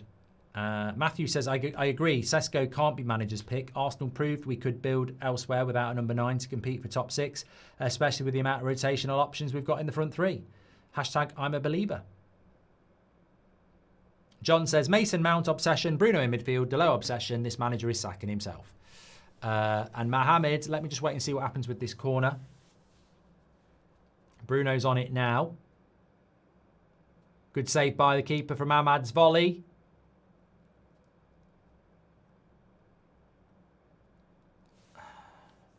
Bit unlucky that. Good corner routine. Mark, my dad turns 60 next week, and my gift, any gift ideas? What do you get on your 60th? Well, I tell you what, I've got a gift for you, Mohammed. One of those. Literally swivel on it. Xerxes playing as a 10 and Mbeumo as a striker, Sesko on the bench and Hoyland leaving will take 5 windows to build a squad Amorim actually needs, says Shaz. And we should do well to score more goals, says Festus. David's in the chat, says, get in, get in. What did I miss? Well, you missed a goal. I will be doing a career mode for FC 26, Kazim, yeah. Any free agent, good options, centre midfield, says Dylan. I don't want one. I don't want one. I haven't said swivel on it for ages, actually, so well done, Mohammed. Sapatashi says, if you will look, we are building up properly, but in the focal point, there is no one to finish, and Mbeumo is being tightly marked. It was a good corner routine, but it was straight at the keeper from Ahmad. People saying unlucky. The technique on the shot isn't that good. The connection's good, but he's got to direct that. People are now going to say, you try it. I will. I'll do a video next week with Ben Foster, and it will go in the top corner. Are there any Burnley fans? Don't worry, there's not many, says Rips. You'll notice I haven't took the piss out of Burnley much at all, because I know what can happen. 8 minutes added on, by the way. We've only got about 90 seconds left of that. Smitty says, I bottled the last super chat. Please give a shout out to my Aussie mate, DJ Varga. Benjamin Seshko, says Sadiq. Thank you very much for that. Casemiro chasing that ball from the corner sums up our midfield problems. Looked like he was running on a treadmill with a mechanical hip, says Pengas. Kenya does his hamstring chasing long balls from our midfield. Play it to his feet, says Dirty Dead Devil. Great observation. Mbeumo's injured at the moment as well. Any free 8? I've done that one.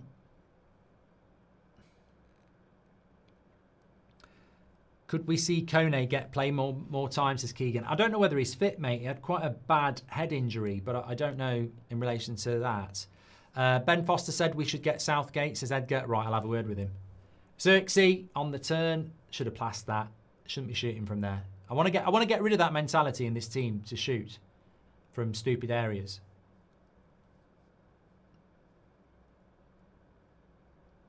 Lay it off, lay it off. That's it. Mbeumo. Ahmad, back post. No one there. No one in the box for a back post cross. Bruno. Ooh, cool goal kick. Not bad. Not bad. Bruno cross. Xerxes turned it, but really couldn't direct it. Bruno should loan. Bayern should loan Xerxes instead of Jackson, says Swag. We don't want to get rid of him, though.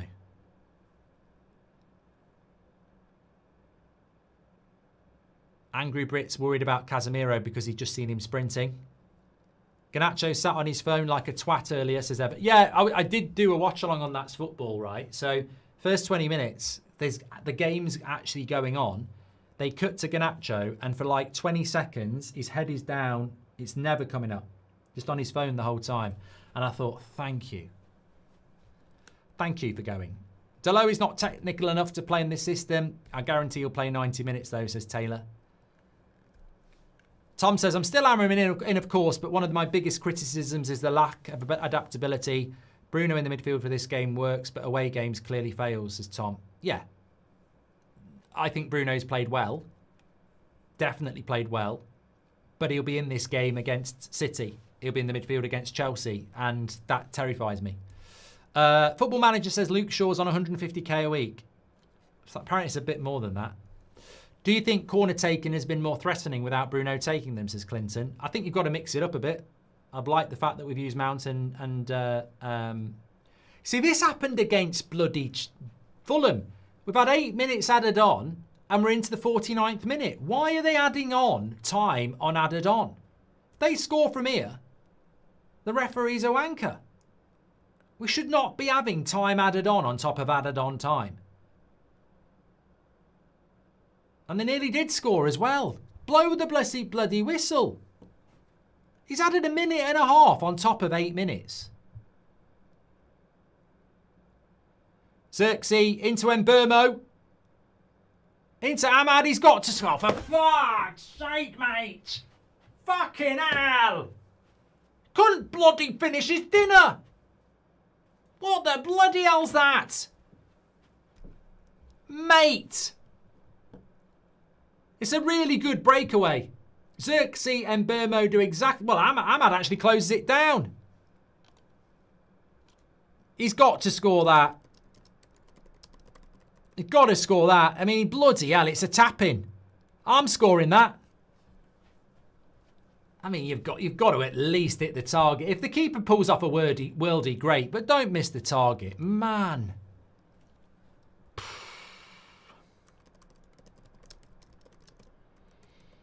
Referee's still playing on here. I think he's forgotten that you actually do blow up for half time. So the referee's added 2.5. Oh, I'm an idiot. I've done it again.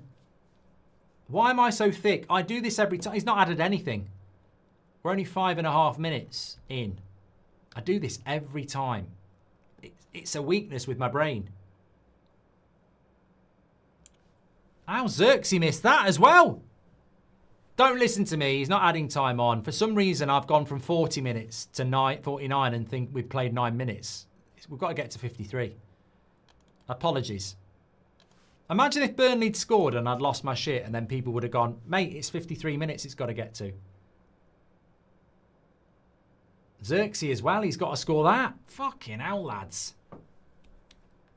We should be this game. I tell you what, if this game ends up being anything negative, like a draw or a loss, we should have killed this game off. Biinda's sunbathing, and it's not even sunny. It's got nothing to do.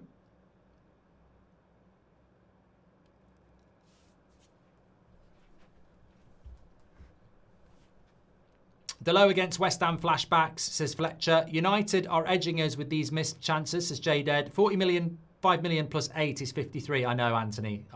I do it all the time. There's something about added time in the first half that messes me up. I think it's because you get 90 plus 8 and then it's not. No, yeah, I don't know. It's just the way my brain works. Have we played good, says Kev. Look, it's Burnley. They're shits. I wouldn't say this is going to cause Liverpool or Arsenal any nightmares. You can only beat what's in your front of you. We should be 2-0 up. And therefore, we're doing the job. I'm not going to run away and say we're playing brilliant. I think better teams would be giving us a better game. But in the context of getting the job done, it's been good. Adapting to the players you have is what has gotten every manager fired. Amorim needs to hold strong with his system and cycle out the deadwood, says Joe. Mathbridge, says Pengas. Every time you call someone thick, I think it's one of the funniest things ever. I know you don't mean it that way. Still funny though, says Oink. 45 plus 8 is 53, says Slazy. And also Stanley. And also Eggy. And also Nothings. And also Johnny Merlis. And also Rob Dobson. I think we should all chip in for neck brace for Amorim so he can keep his head up and actually watch us, says Reese Smith. Can you say happy birthday, Jude? Happy birthday, Jude, JJ8. It is half-time here. Amorim looks demented. Can't be good for the team, says Boosters. Get Beckham out of retirement and put him in the midfield, says Ryan. And Julian says, never mind, both our goals are OGs. Both came from set plays. No goals from open play in the league yet, says Julian. Rob Dobson says, United are so unlucky. Lamens could break his wrist signing the form. Well, look, we're 1-0 up. And I think, actually, we've got to take the win in the first half because it easily could be 0-0 the way that we've been playing recently. So, top scorer is called OG, who is the baller, says Island Boy. Thank you very much for that. Right, I'm just going to whack the stats up on the screen because I think that's always a good start at half-time. What are your thoughts on that half for Manchester United? Please do subscribe to the channel, by the way, if you are tuning in. Where is my screen to look at this? Oh, come on. Make it big. Right. Why is it not there? There it is. Doing my head in. Right, so 60% possession for Manchester United to 40% for Burnley. 15 shots to 2, 4 on target to 0, 5 corners to 0, 81% passing accuracy to 74. We've been definitely in the ascendancy in this game, and I don't think 1-0, when you look at that, really does service to where we probably should be. So my assessment on that half is we need to win this game against Burnley, and we should be winning this game against Burnley. They're not very good. I don't really care about how good we are as long as we win it. We're in, dire straits already in this season. The Cunha injury is very disappointing. Hopefully it won't be for too long. But you know what? I still look at us and go, that's not a team. Delo's terrible at left wing back. Bruno and Casemiro, we know, as a midfield, is not going to work against decent teams, although it has been good today. Mount's been good. But I don't know. We just don't look like a team, even though we deserve to be winning. And I suppose that's more for another day. You've just got, as I said at the start, you've just got to win this game. And at the moment, we're on the road to doing that. We should have it wrapped up. You look at Ahmad and Xerxes at the end, 2-0 game over. Burnley ain't coming back from that. 1-0, they're still leaving the door ajar. We've got to get that second goal and get out of dodge and try and do something in the transfer window. So I'm reasonably content. Obviously, I've got bigger issues in the future. I think I'm worried about us. But for today, we're probably playing the worst team in the Premier League, if we're being honest. But we are in front. With regards to other Premier League scores, just before I get into it, Bournemouth are still beating Spurs and Everton are still beating Wolves 2-1. 1-0 to Bournemouth, 0-0 between Sunderland and Brentford. And we must be approaching towards the end of the Bundesliga games. Obviously, we've got Bundesliga rights on That's Football, so I'm very involved in that. Leverkusen have just got a penalty in the 64th minute. They're 2-1 up. Frankfurt are 3-0 up already against Hoffenheim. They're looking very good. Duan's got 2 and Chaby's got Uzun again with the 3rd goal as well. So they're doing very, very well. But back to here. We couldn't, the system does work. Finishing is the problem, says David. I don't want to talk about system. I'm talking about the team. I don't think the team looks very balanced. The system would be fine if you had the right players in it, but I don't think the team looks very, I just don't look at that United 11 and go, oh, this is a team that's going to finish 5th. I think it looks sporadic. It looks disjointed. It looks incomplete to me. The time is still running. Sorry about that. 2 inverted wing backs. We have no depth in that position, says Zaid. Too much reliance on young Dorgu. We need to go and sign 2 wing backs as well. The system, we've done that from David. Hi, Mark. Will Kone get more game time? I feel he'd be ideal, says Keegan. I've got no idea, mate. I don't even know if he's fit. The commentator keeps calling him Ahmed, says Terry. Well, he should do his job then, shouldn't he, and do proper research. Why not play Leon instead of Delo? Good point, Lake on the Moon. Why has Ahmad suddenly declined, says Mrs. Stone. I believe in Ahmad. I think we're all a believer in Ahmad, but he's not had the best start to the season. Big Dog says, hello, Mark. Hope you and the family are well. You too as well, mate. If we'd bought Kenda in January, would you take this team over our current? Lemens, Kenda, Yoro, Delit, Shaw, Heaven. Samuel, with all due respect, why are we talking about hypotheticals that can't happen? We're 1-0 up at half-time against Burnley in a game we need to win. I can't spend time or minutes at half-time talking about hypotheticals for players that now play for Chelsea. We're cursed. Why can't our players just finish the chances? We're not clinical at all, says Trib. Crowd booing at half-time. Amorim can't win, says AB. You're joking. What would you be booing for at half-time? Nah, that doesn't sound like a United crowd. Why would you be booing? I don't believe that. Mark, of all the managers we've had, which one do you think has had the tactics and better formations, says Clinton? I think it's different shades of shit, really. We've never really had a proper clear-out. There's a hell of a lot of work still to be done, no matter what.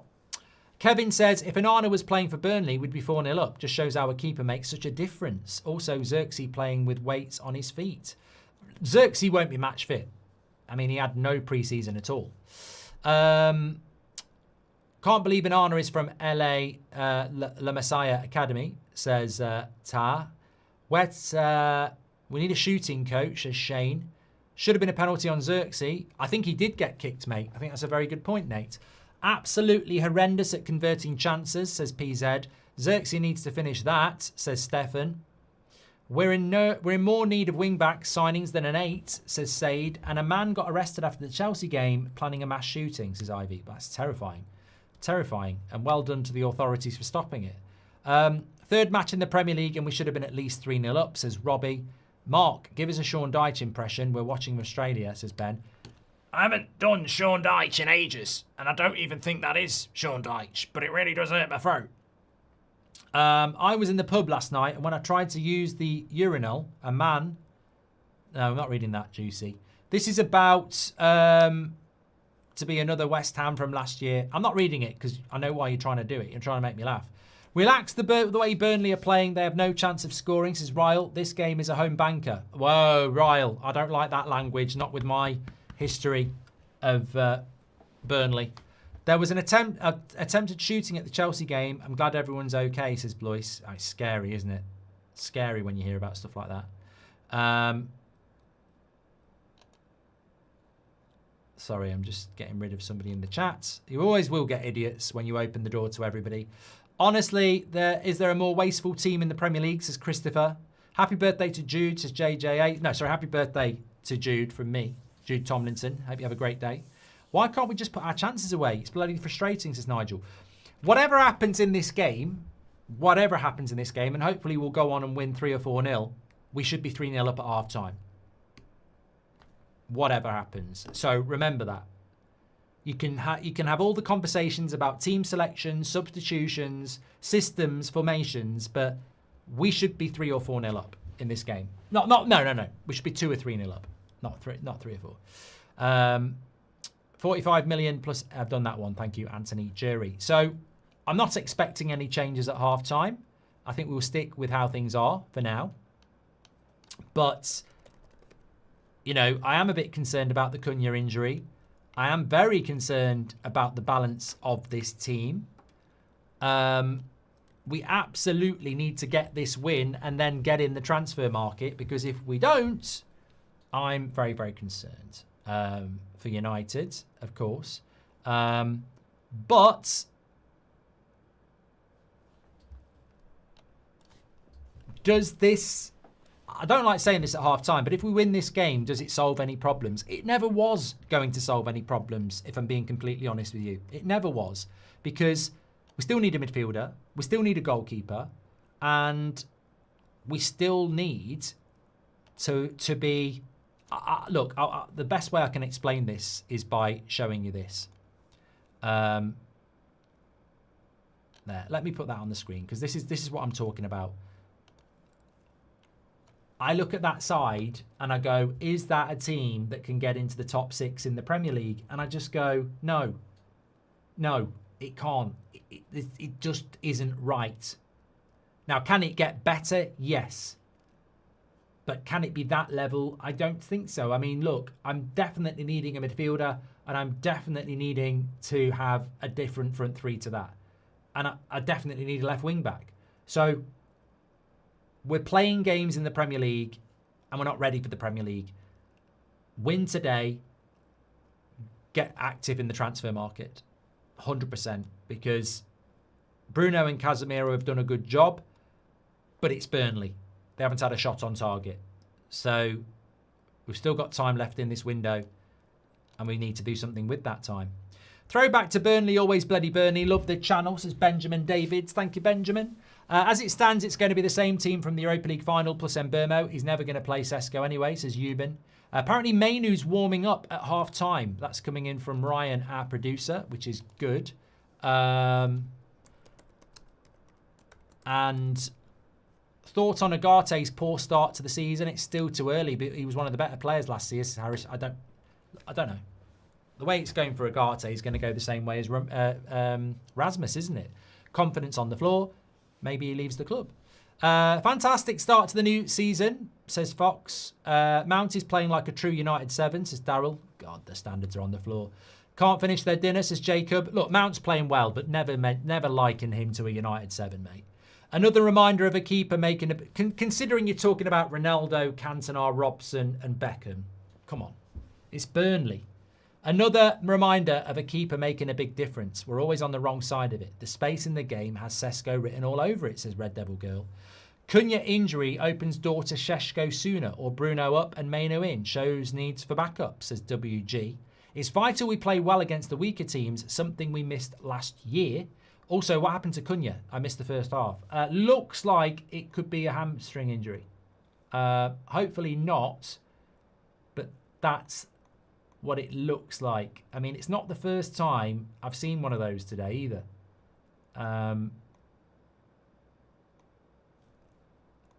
Delap went off with one as well.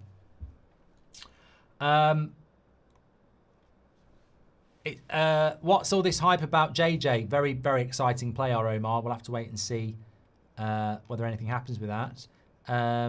Definitely Mainu coming on at half time. Well, look, I want apologies.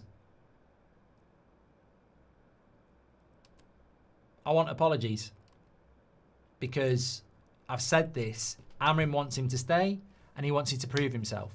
If he's getting him at half time, that is a clear indication of a desire to keep him at the football club. On track for a 1-1 draw, says Notorious. I've written you every summer since 2020 from Valencia and almost forgotten this year. About to get on the flight home, but cheers, says Clinton. I think you've had a good time. I've written you, thank you very much for that, Clinton. We need Fellaini back, says Ben. I think slowly bedding in Šeško is the way. He's 22 and just joined the biggest club in the world. Gyökeres is 26 and pressure at Arsenal is different, says IVI. Would you take Pogba over Bruno in the midfield? No, not at the moment, Eureka. My friend Jake loves your videos and he has cerebral palsy and he's at the game right now. Can you shout him out, please, says Cameron. Shout out to Jake. Thanks for being a member of, for being part of the community. Chikorito says, do you think we should put Bruno back at 10 with the Cunha injury? I think he should be a bloody 10 anyway.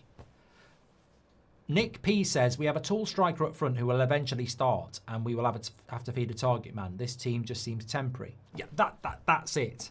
I think this team does feel temporary. Which then poses the question, when will it become permanent? Who do you think Mainu will come on for? I don't know. I would imagine it's well, it's Casemiro. I'd imagine it's Mount. Mount's coming off. That worries me. He was a contender for man of the match. We need to make one change at half-time due to the first half sub. We made any changes here is a freebie since there's no stoppage. How many players in the starting 11 are playing out of position, says Salim. Have you seen Grimsby tweet? My head is gone. The cocky seaside prat, says Leo. No. Grimsby Town.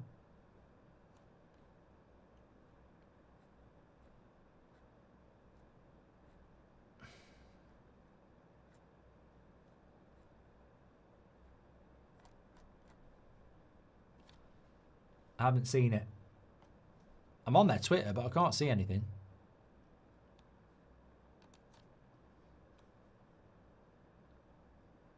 Right, let me get the timer running. I need to stand up here. Oh God, it's hard to do it when I'm standing up.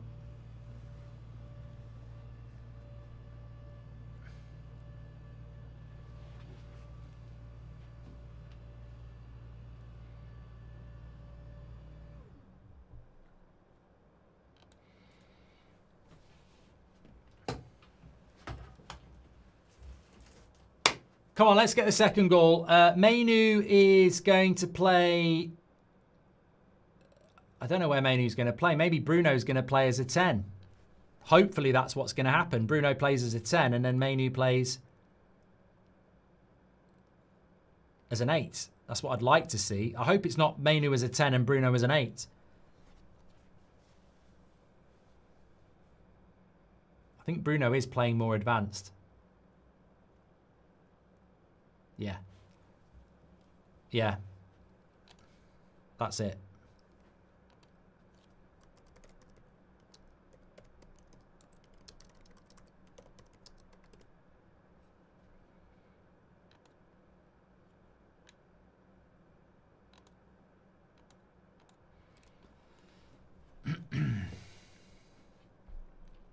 Penga says, Bruno's in his natural position. Football gods finally turned up for us.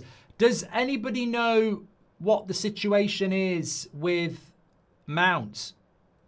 Is he injured? Because Adnan's made a good point. Mount was having a good game, so why is he coming off after 45 minutes? He didn't play. He came on, didn't he? Well, maybe it's managing minutes. I did get told something over the summer about Mount, that he ain't never going to be able to play regular football. So maybe we're managing minutes. I don't know. I hope it's not an injury.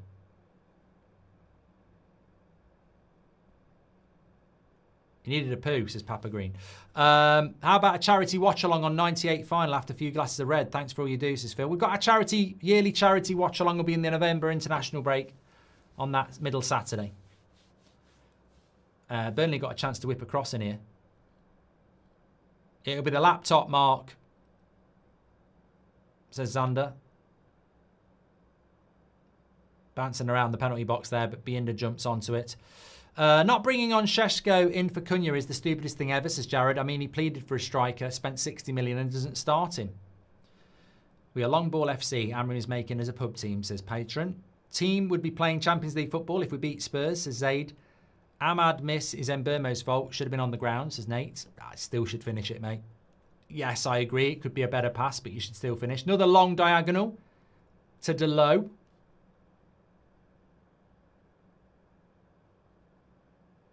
And a shit pass. If I speak. The shooter was on his way to Comic Con. He's dressed as a video game character from Resident Evil. Police did the right thing, but still. Says, again, I don't know the validity of this. Good cross by Mainu. Xerxes gets on the end of it, but can't convert. My mate Tempe said they should bring in extra time multi-ball. I'm not so sure about it, but he's sick of corners, so I can't argue with him, says Conrad.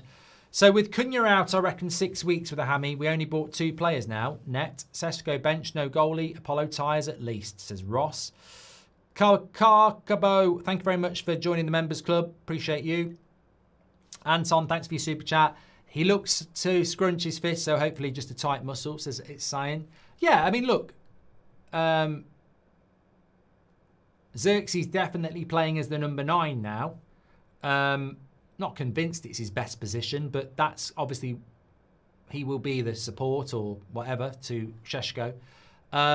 Yeah, with Cunha, I mean, look, I'm not Cunha, but when I played 5-a-side in March, I sprinted for a ball, felt a pop. I've never done a hamstring before. I was back playing in a week. So hopefully it's just a little tweak. We can never be a strong team unless we get rid of Bruno, Delo, Shaw and Arna, Mount. We need a total reset, says Arch. If Mainu wants a loan, could we offer him to Palace plus pounds for Wharton, says Alex Terry. Look, the fact that Mainu's on the pitch, hopefully that's a good thing.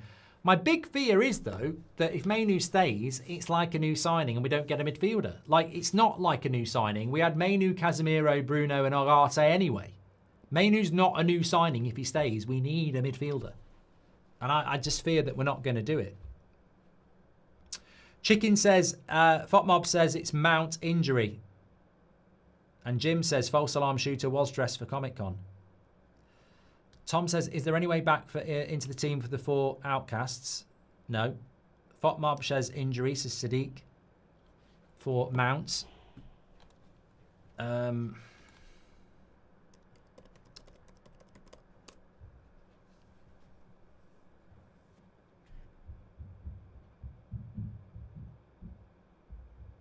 Yeah, a lot of people are saying it is an injury for Mount.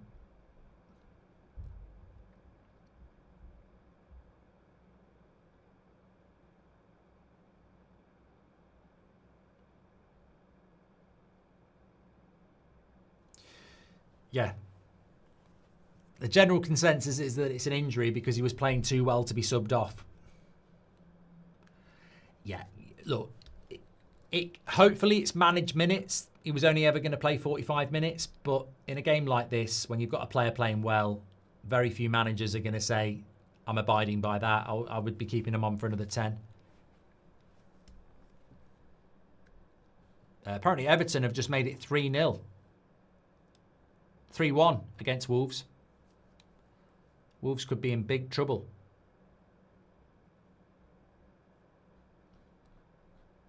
Still 1-0 to Bournemouth against Spurs. That would be very Spursy. Bremen versus Leverkusen's a good game. Bremen have had a man sent off, but it's 2-3. Leverkusen leading. Leipzig have gone 2-0 up, and Stuttgart have scored against Mönchengladbach. It's 1-0 there. Who got the second goal for Leipzig? Cardosa. Burnley on the attack. Watch the overlap. Delo. Good defending by Yoro. Need to get the second goal here. Don't think I need to repeat that. Ewan says, please shout out Beth and Scott for cleaning today. Sean Atwood says, come on, Mount, I spoke too soon. I'd like to see Dor go for Delo, Sesko for Casemiro, says Henry T. Aldo says, Sesko apparently felt his legs going against Grimsby. Could be reason he wasn't subbed on. And Burmo's looking better. Mario Franco says, what's this negativity? We've been playing well today. Mario, I mean, look, I like what you're saying. And obviously, for me, I back the manager and I want us to win. But I can completely see why people are not totally convinced. There are a lot of issues at the football club. We've not won this game yet. It's only 1-0. We've had many false dawns before. And there is something bigger going on off the pitch in relation to, all right, we're winning today, but you can only take every game as it comes because this team is going to struggle against the better teams in this league. I can see it. I can watch this and say we should be beating Burnley 3-0, but I can still see that we're going to struggle against better teams. And, you know, you don't want to run away with it too much. Obviously, winning is always a good thing, and I want us to win, and hopefully everybody wants us to win. But I do look at us and I go, you know what, I am a bit concerned about what could happen. Oh, Carl Walker nearly scored no goal there. Chris Hendry, welcome to the Members Club. Thank you very much. Chicken says on FOTMobs, it says Mount's injured. I really hope that Mount injury isn't the injury we all knew was going to happen. I mean, look, I don't make any apologies. I did say if Mason Mount's fit at the end of September, it'll be a bloody miracle. Well, it's not even the end of August yet. He just can't stay fit. I genuinely don't want to say this, but have said it before. There's an issue with Mason Mount, like a real issue. Like he's not expected to be able to stay fit for any long period of time. Delo's getting a load of stick in the chat. Arch, welcome to the Members Club. Thank you very much. Please do subscribe to the channel, by the way. We are live at 8 o'clock tonight. We've got my match reaction straight after, player ratings. Also, we've got the fan forum in the studio afterwards, which will be good. But look, Burnley are growing in confidence here.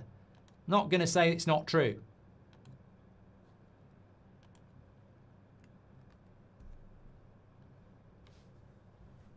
Thank you, Ben17. There it is. There it is. Told you.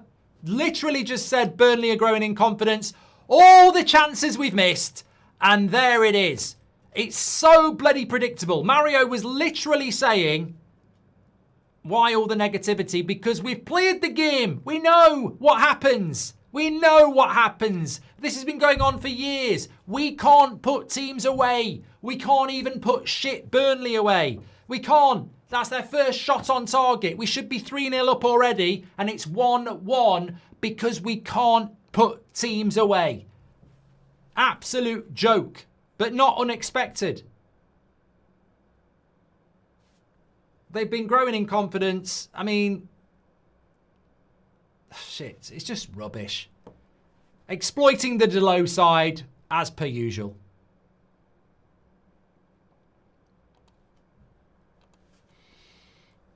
Knew it was happening. Knew it would happen.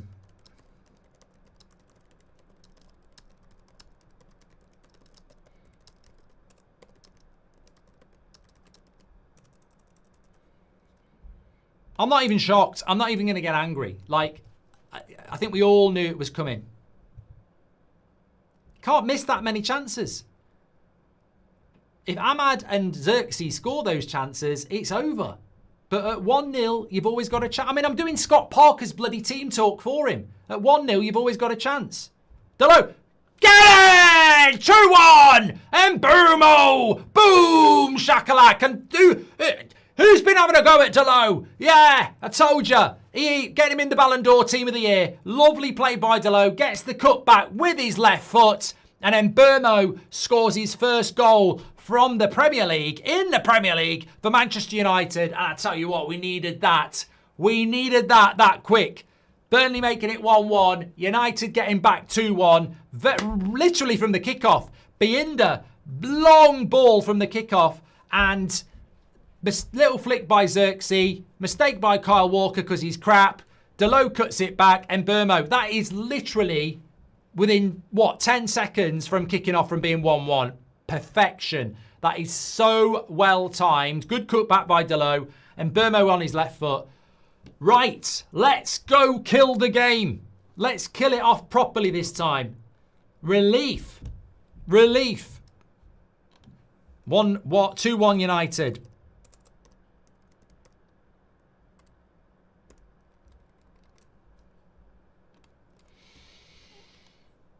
And let me just say this. This is why you spend the money on Mbeumo and Cunha. Because when you look at what they did in the Premier League last season with Brentford and Wolves respectively, they do score goals. And that's where the money is well spent. Obviously, we need to spend it in the midfield and in goal as well. But in games like this, where the heads might drop, players like that can be the difference. Because last season, I think we don't score that goal. I think the heads drop and we don't get them up.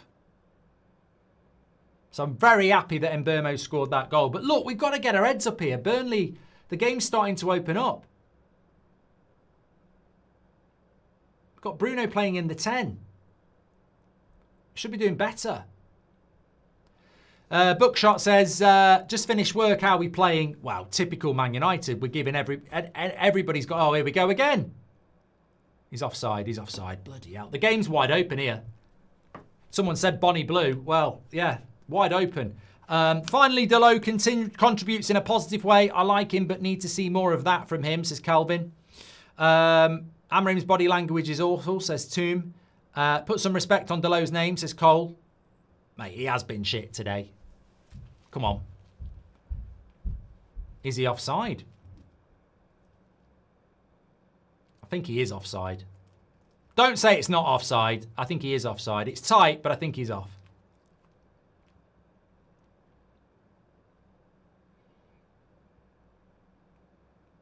Wow, we don't need this going against us.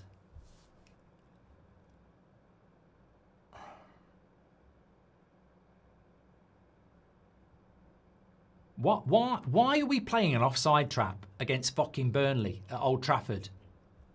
Just go with the runners.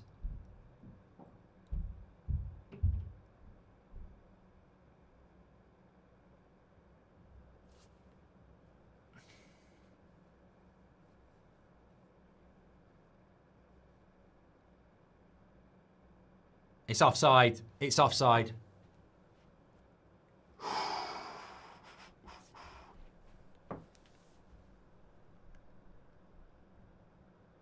Well, it looks onside to me. What the fuck's that line? Well, that's massively confusing because Luke Shaw or Delo's arm is further forward than him. I don't get that.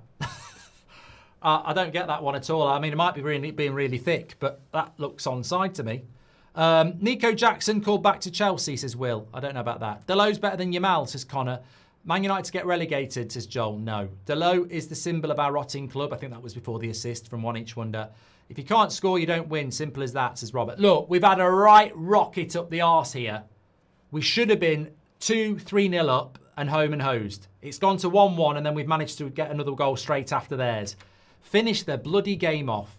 We're very lucky to be able to get that equaliser so quick, to get back in front again. Don't know what's happened with that offside. Answers on a postcard. Defence is dreadful, says MVP. Mario Franco says, I'm going to shut up for the rest of the season. No, you can be positive again now. You can be positive again now.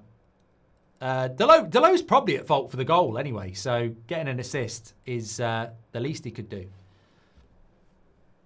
Since Cunha and Mount went off, the tempo's dropped. Well, Ryan, very good observation. Victoria says, the amount of crosses we've put in and the guy refuses to put on Sesko. Why do we have to endure this?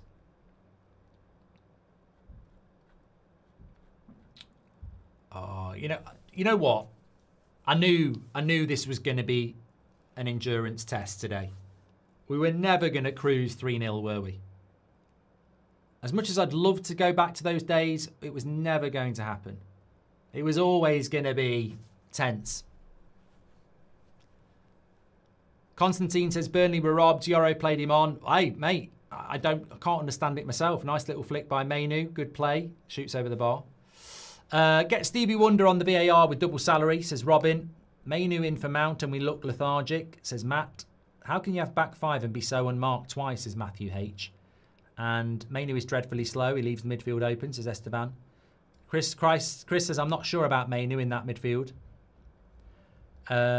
All from Bruno's recklessness once again, says Dimitri. Casemiro doesn't track back as well, says Miguel. The team could hear you, says J-Lo. Finally, Delo contributes in a positive way. We've done that. Thanks for your super chat. Man United got a corner here. Will we see Šeško? I don't know. Three points from the top. We're winning the league, says K-Stone. Ooh! Mbumo's corner onto the foot of Bruno. A bit like Bruno to Ahmad in the first half. And he's just put it wide. What position is Mainu playing? He's really slow, says Uriel Gaming.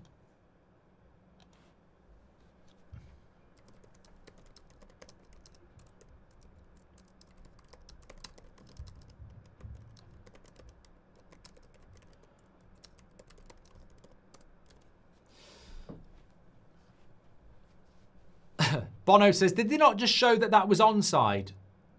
Oh, what's Mainu doing here? Well done, Yoro.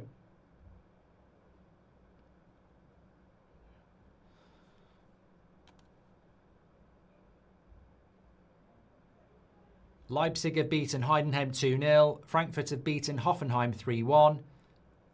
Leverkusen and Bremen is still going on. 3-2 there. Can Ten Hag get his first win? In the Premier League,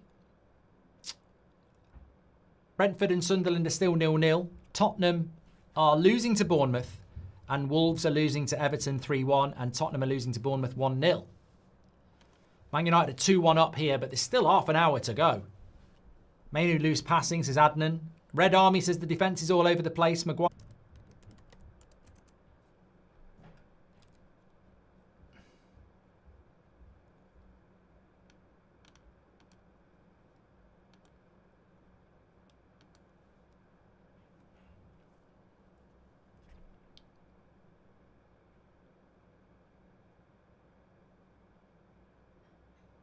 Are we back? We're back. Thank you. I don't know what went wrong there. I really don't know what went wrong. Sorry, everybody. Let me just get the score back up on the screen for you. We are live. These things happen. It very rarely happens. So I suppose that's a positive. But we are back now. Let me get the score back on the screen. There we go. Lovely stuff. Yeah, I mean, look, it's a testament to the fact that it does tend to happen very rarely now. Jackson loan cancelled, according to Ornstein, says Benny Blue. Don't know what that's all about. For years, I wondered if you were saying answers on a postcard or ants on a postcard. I think my IQ checked, says Island. Well, it's a traditional thing on TV when I was growing up, when snail mail used to exist and no internet. You used to enter competitions on a postcard. And they'd say answers on a postcard to PO Box, whatever. Oh, for God's sake.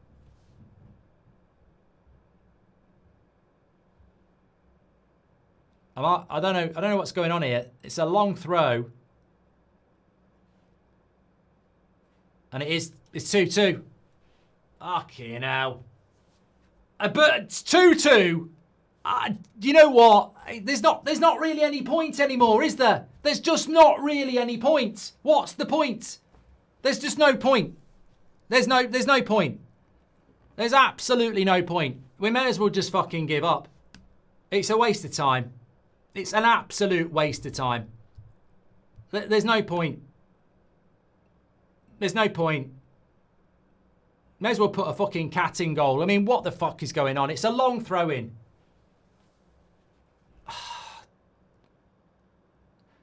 We lose the first header. De Ligt wins the second header. Fucking hell.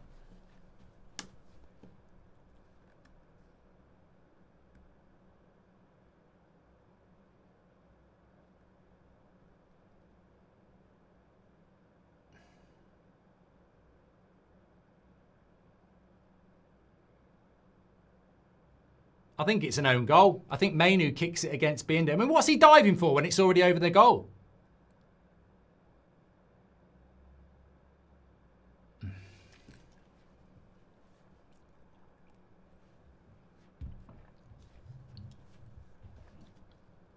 I don't know what to say. This game should be over.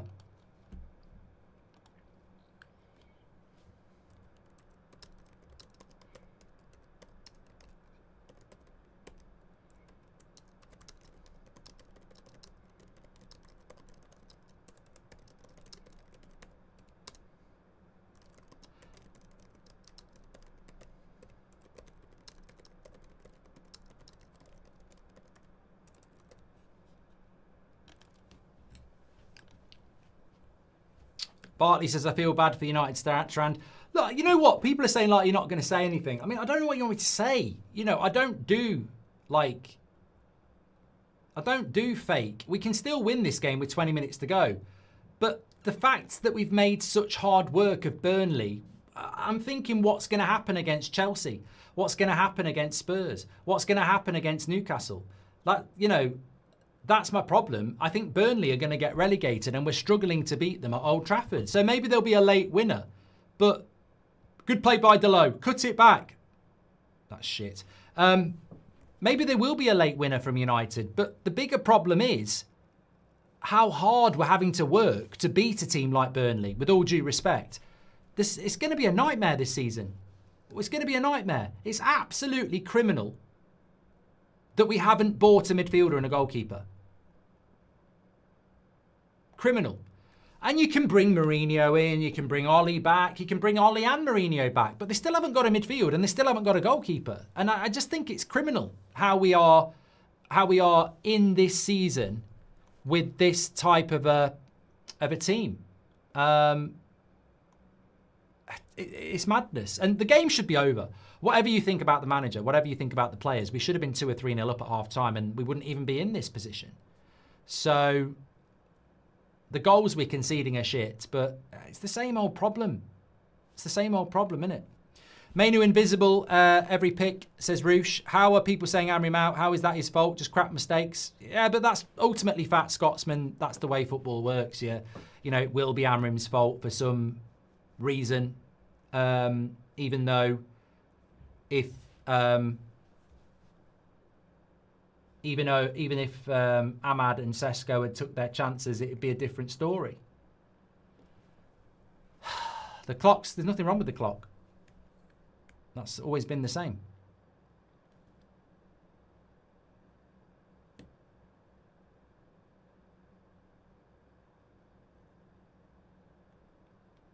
Apparently Bremen have got a late equaliser against Leverkusen 3-3. Amorim is downing tools, says Mrs. Stone.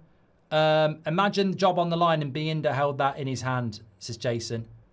Sheshko is coming on. Grillo says you'd be a fool to blame the manager after watching this game. But ultimately, that will happen. I'm really confused by the live chat saying you're behind, delay, this, that, and the other. That's the timer. It's not changed since half time. That's the timer. And it's been like it for 72 minutes. So I don't know why people are talking about it now. It's always been that. If you're ahead or behind, well done. It's a 3 p.m. game in the UK. So that's the way it will be. Can't do anything about it, and I don't know why people are talking about it 72 minutes into a game. It's not been a problem for 70 minutes, so why is it a problem now? It's been that for ages. That's accurate to what I am able to see. So you either sync in with me or you don't, but I can't change it. I can't. If it's wrong, it's wrong. But that's where I'm at. I can't do anything about it. So that's why we put the timer on, so you know where I am in the game. That's how it works. So I can't talk about it anymore. We've been doing it for 10 years. That timer represents where I am. I can't change that. It's a 3 p.m. game in the UK. Still can't get over no Dorgu, says Luke. I'm so tired of watching this team, says Rupesh. Hi, Mark. At least you know United will beat City. I know we sometimes do turn up against City, Ryle, but I'm not so sure. Git says, stop being so delusional on Amorim. We can see the problems. Why can't he? You are a Git, aren't you? Any pink boots says, not now, Dave. And I love you. I can't take this anymore, says Black Wolf. Can you call my brother Lowen a Muppet, says Payan. Does he threaten to leave so we don't think about sacking him? We're going to get smacked up against Chelsea and City. Shocking at both ends, says Andrew. These players only show up for the top 6, says Renton. Mate, look, people were talking to me about Bruno, right? The midfield's not good enough. The left back's a joke. We've just got to find a way to win a game. But even if we do win the game, we're going to have many, many more losses this season. I don't see things changing because I don't think the team's good enough. I really don't.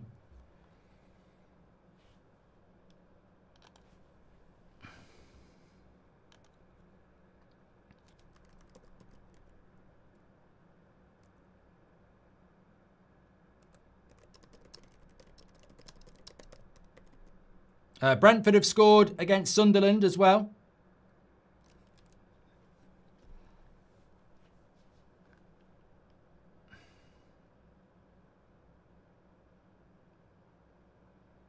That's not a foul on Ahmad, is it? Really? You don't get those.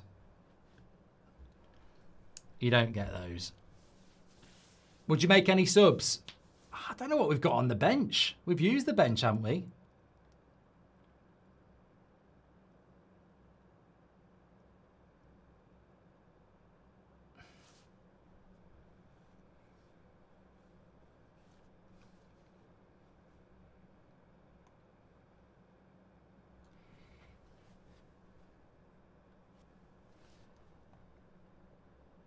As soon as Cunha went off, the intensity and pressing went. Xerxes doesn't have the pace. Not only that, I think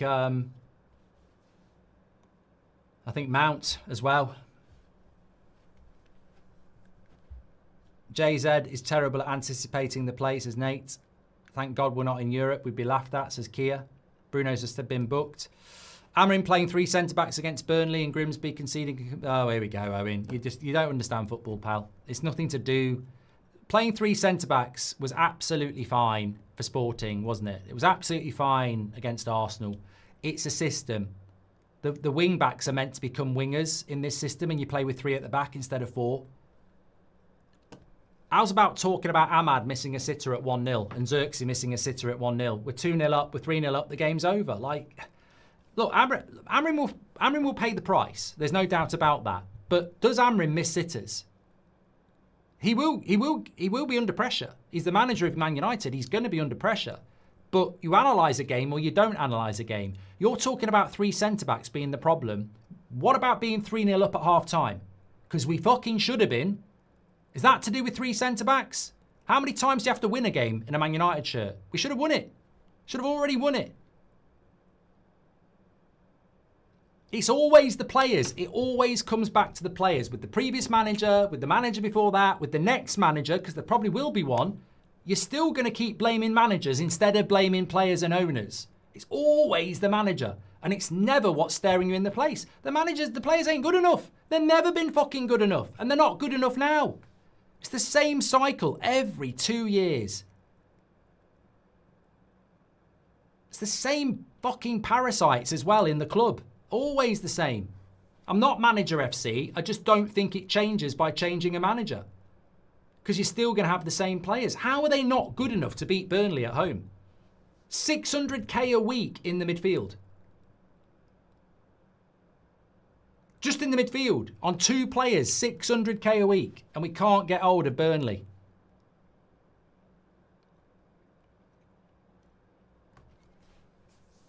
$10 minutes to go. If you want to do your player ratings, by the way, mark every player out of 10. 6 being the average. Links in the video description for that. And, or you can register for free with the QR code on the screen now. I'll leave that there.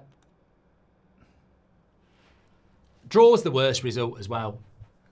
You know, if you lose, there's going to be a huge reaction to that. If you win, you live to fight another day. If you draw, there will be a load of negativity, but it's not a loss. But look, I'm not surprised. I said in the preview, I said before the game, I'm not going to run away with it.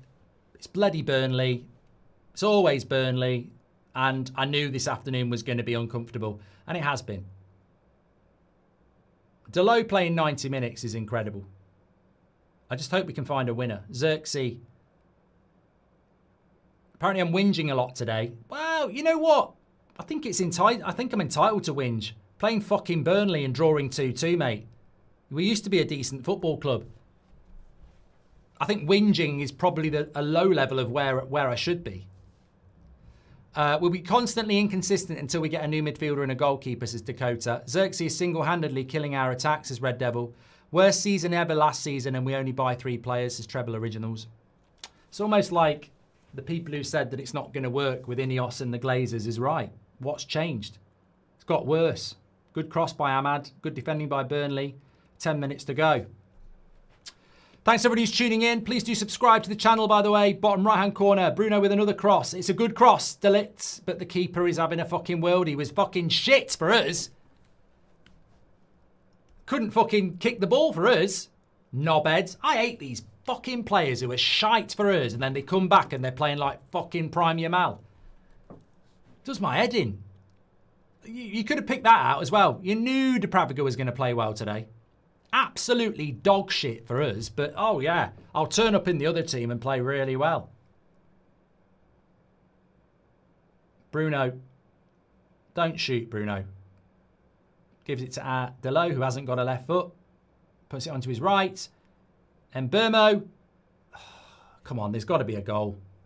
There's got to be a goal.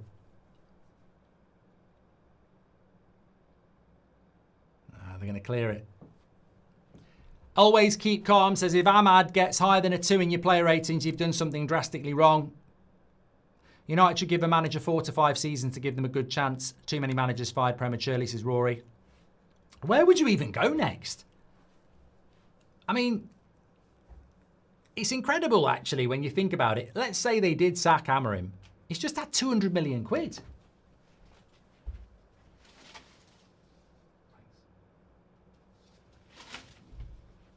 Cup of tea will calm me down. He's just had 200 million quid and you're going to sack him before the first international break. Amorim will be an elite coach after United. Will he be an elite coach? I don't know. Agate doesn't get the stick he deserves, says KK. He's not even on the pitch. We don't actually play that poorly, in my opinion. It's just that we're not converting chances, says that. I mean, whatever happens here in the last 10 minutes, there's nobody can sit there and say that we shouldn't have won this game. You know, blame who you want. I don't even know if blame's even worth it at this point, but we'd won the game. Lovely play. Ahmad. Xerxes. How many shots have we hit? I mean, we're playing fucking rugby. How many times have we put it over the bar as well? We must have put about 7 shots over the bar today. I'm not joking.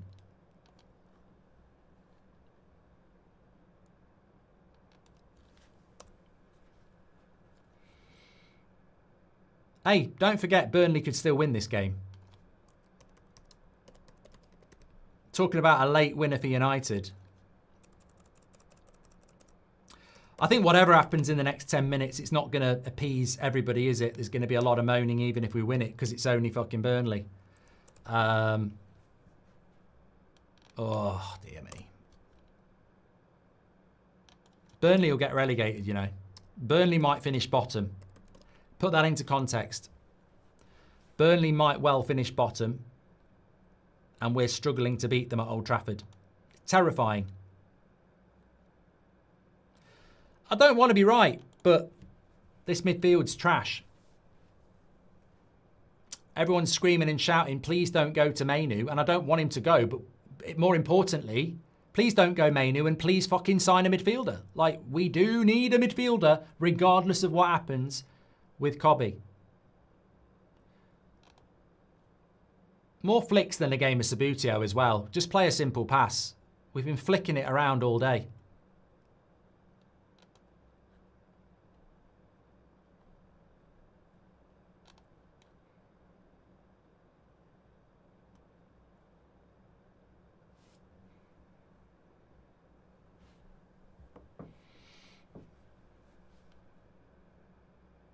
They're on the attack here. I mean, this game could open up now.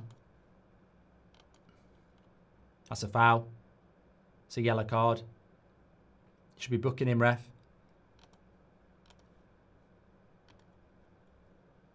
Mazraoui's coming on, apparently. Well, losing Mountain Cunha has changed this game massively.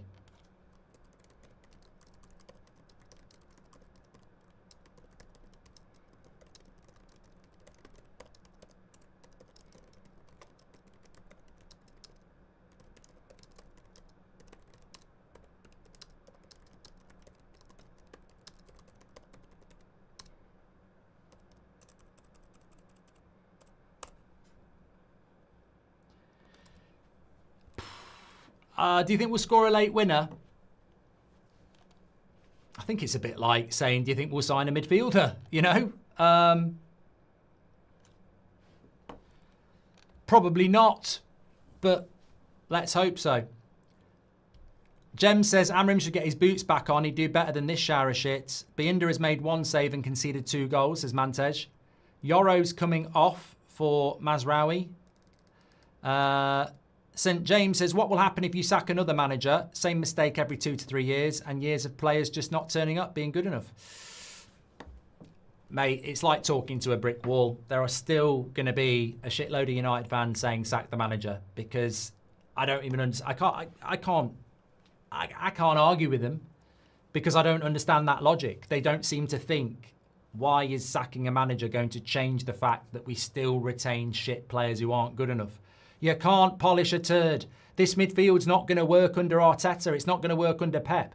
The new manager will still need the players that this manager needs. Like Bruno and Casemiro as a midfield. It's not even better than Palace's midfield. It's a shit midfield.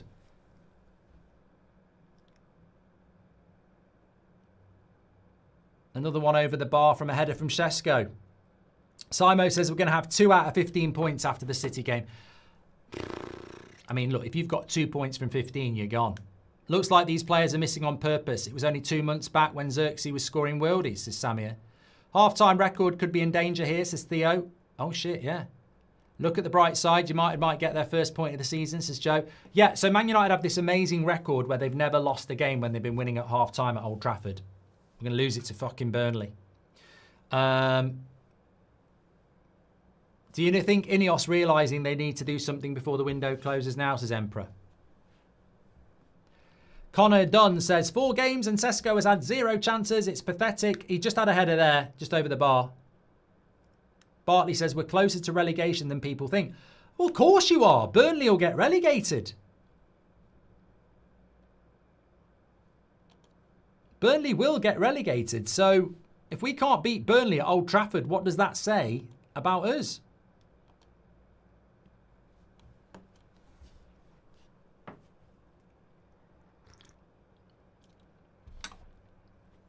Another long diagonal to Delo. I mean, oh, Šeško heads wide. He's had 2 headers in the last 2 minutes.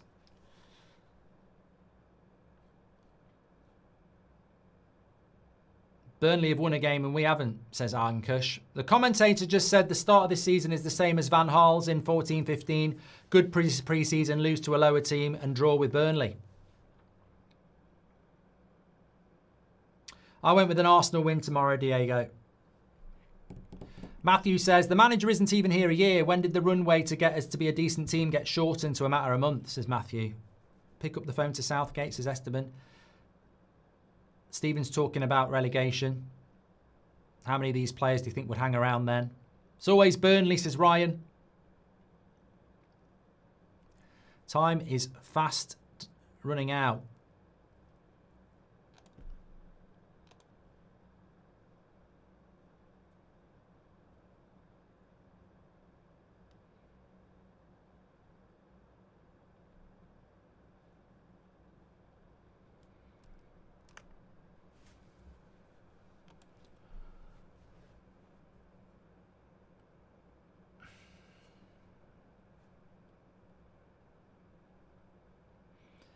Sunderland 1-1 with Brentford. Wolves are 2-3 against Everton. Bournemouth are still beating Spurs. 1-0. Bremen got an equaliser against Leverkusen. Ten Hag's in trouble. Leipzig beats Heidenheim 2-0. Frankfurt won 3-1. And Stuttgart won 1-0 against Mönchengladbach. It's a shit week for Man United managers, current and present, isn't it? Current and past.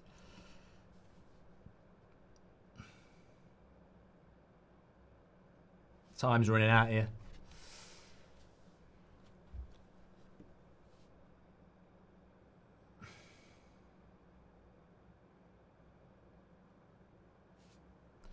Looks like these players are missing. I've done that one. Amorim should get his boots, but I've done that from Gems as well. Is it Southgate next? I think I'll faint, says Robert. If we win, I will see it as a huge step forward, as we haven't played badly at all. Even Casemiro, I think, becomes the scapegoat. Was fine, says Wagner. Is it thank you very much, Wagner, for your super chat.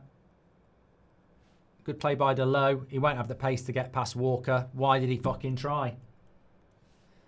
Blaming the coach for horrible shooting is crazy, says Rich. Clarence says, Maguire, would you still do United stand if we got relegated, says Bartley? 100%. No, I'm going to stop because I'm a spoiled shit. Of course I would. Looks like we're getting more service into the box, says Guardian. Relegation, share price, glazes out. Says George. Formation doesn't work. Amorim can't be a one-trick coach. You've got to adjust. You've got to evolve. Says La Familia. You're talking about formation and systems, mate. We've won this game. It's players who've drawn this game. Like, I don't get the formation and system chat when we've created chances enough to win the game. What's the purpose of a football game? To win. Did we win this game? No. Should we have won the game? Yes. I know what's going to happen when we don't win the game and we draw it with 4 minutes left. We all know what's going to happen, but you also have to analyse the game. You can't just go, oh, 2-2, Amorim out. The system doesn't work. We should be winning this game, and ultimately the criticism will come. But if you watch the game, I don't know what to say about somebody missing a chance from 6 yards out, or, you know, Ahmad's chance, or the countless shots over the bar. Look, both Burnley goals, scrappy. Ahmad wants a penalty. Referee says no.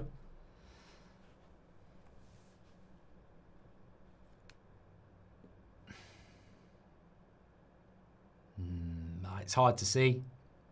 Hard to see. Yeah, he's pulling his shirt. That's a pen.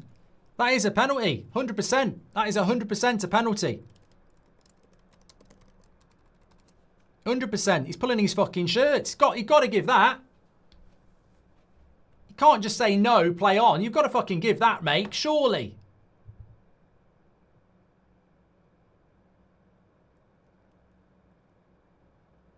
I think he pulls. I think he's pulling him outside the box, though. That's the problem.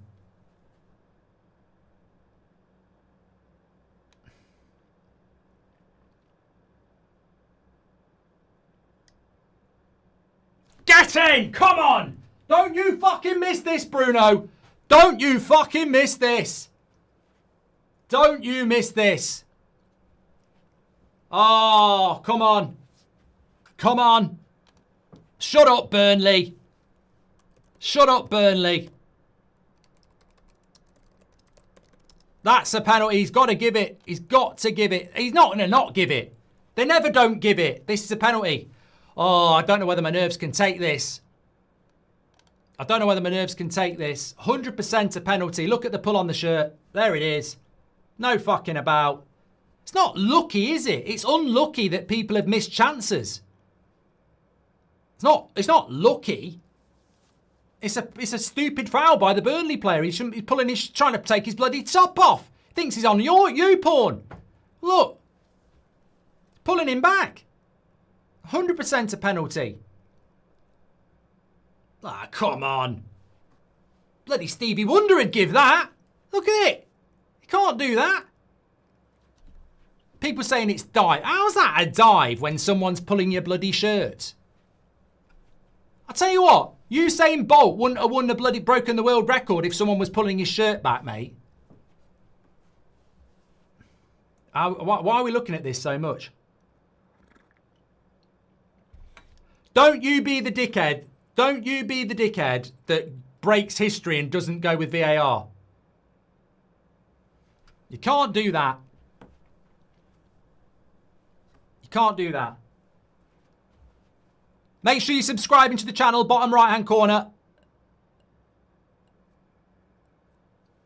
It's going to be a penalty. Oh, God. Get out of jail. Yellow cards.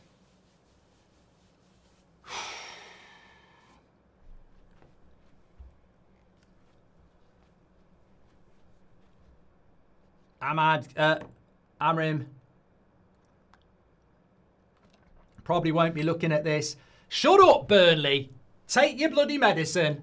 What are you moaning about? If you don't want to give penalties, don't pull people's shirts.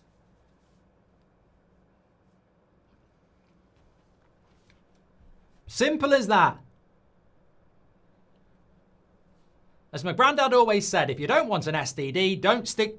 Well, you know the rest. Don't pull a shirt in the penalty box if you don't want a penalty. Simple as that.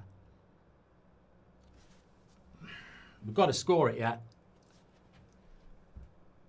Corrup says, are people blind? The foul was outside the box. That's the only thing I would actually concede is I thought if the foul started outside the box, it's not a penalty. But to be honest with you, I don't give a damn. You still got to score it. Still got to score it. Missed last week.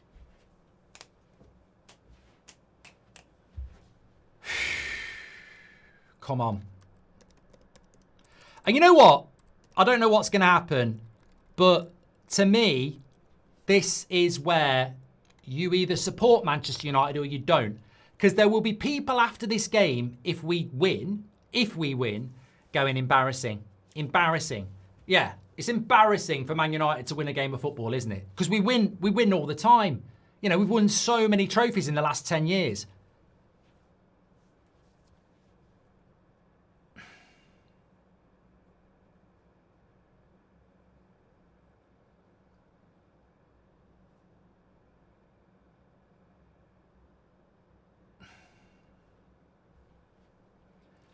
Come on, Bruno. Put it in.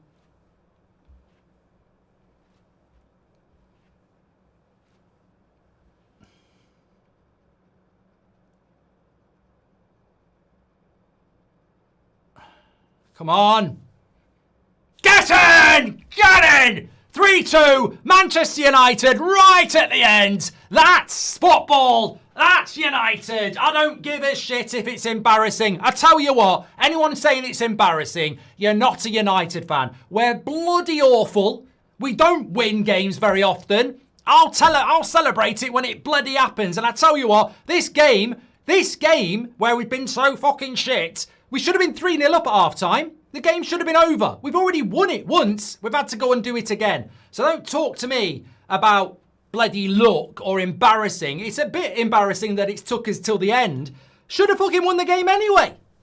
Should have bloody won it at half-time. Don't come in here going embarrassing this, that and the other. We should have bloody won the game in the first half. It should have been over. Shouldn't take a bloody penalty at the end at Old Trafford against Burnley. Get in! Oh, bloody Scott Parker having a moan because he's out in his bloody nice suit. Wasted that. You got your receipt from River Island, mate. Turning up at Old Trafford in your suit. Get back in your garden with your McDonald's kit doing keep-ups. 3-2 Man United. Have it. Turning up in a bloody suit. Probably thinks he's getting Amorim's job.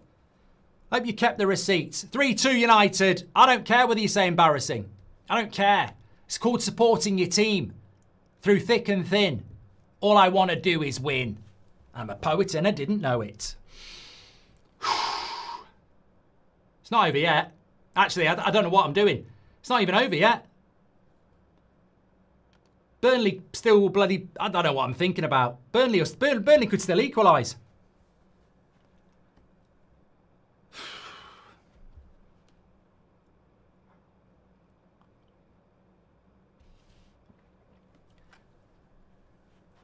Has he blown the whistle?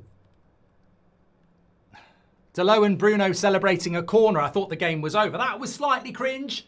I will be honest. That was cringe. I thought we'd won the game. Delo and Bruno celebrated winning a corner more than they did beating Leon there. But we'll leave that. We'll leave that.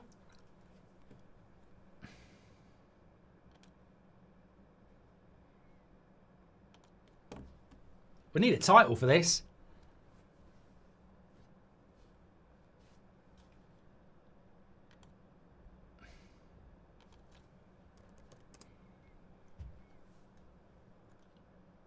He's not blown yet. Do you think it should have been a penalty on Mount? Yes, I do. I forgot about that. I do. I think it should have been a penalty on Mount because I don't think it was a clear and obvious error. But PJML was absolutely shit.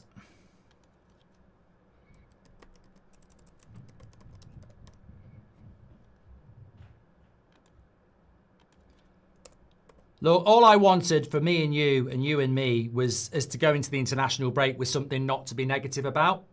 Absolutely need to sign a midfielder. You know, absolutely. Don't know where the referee's getting all the time from here. Xerxes holding the ball up. Thanks everyone who's tuned in, by the way. Make sure you subscribe to the channel. We've got our player ratings. Do those. They're going to be so interesting. We're only 10 subscribers away from 180,000, by the way. Scan the QR code or go through the link in the description. Mark every player out of 10, 6 being the average, because I think they're going to be very interesting contextually. We'll be on the match reaction straight after that. Then we're in the studio, where I can tell you now, some of the people who would be in the studio 5 minutes ago were saying some things they might not be saying about the manager. We'll have to wait and see whether they stick to those opinions. Is the referee's whistle broke, says Gaz. Yeah, I don't know where he's got all this time from. Cancel the Rasmus loan and get Hoyle Amorim out, says True. I'm staying positive. We've created chances in this game. Look, Stu, this team is going to lose a lot of games.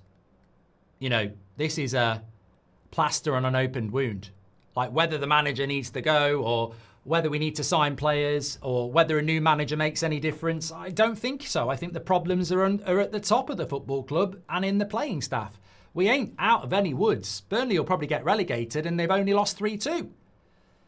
Bennett says that should have been the third penalty. Bruno saviour again, says Leo. How would have Deitch reacted to the penalty, says Matthew. Was that Amorim's Mark Robbins moment, says Robert McCormack? I hope so. Title should have been 5. Hard work a bit, says Shane. I forgive them for the performance for now, says Grillo. It's not an Amorim masterclass, Joe. We need a goalkeeper. Biunda's going to cost us. Counts where the foul ends, says Blacklist. It carries on into the box as well, says Josh.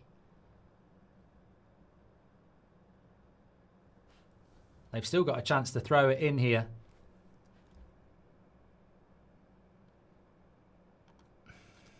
God, I haven't even touched my tea.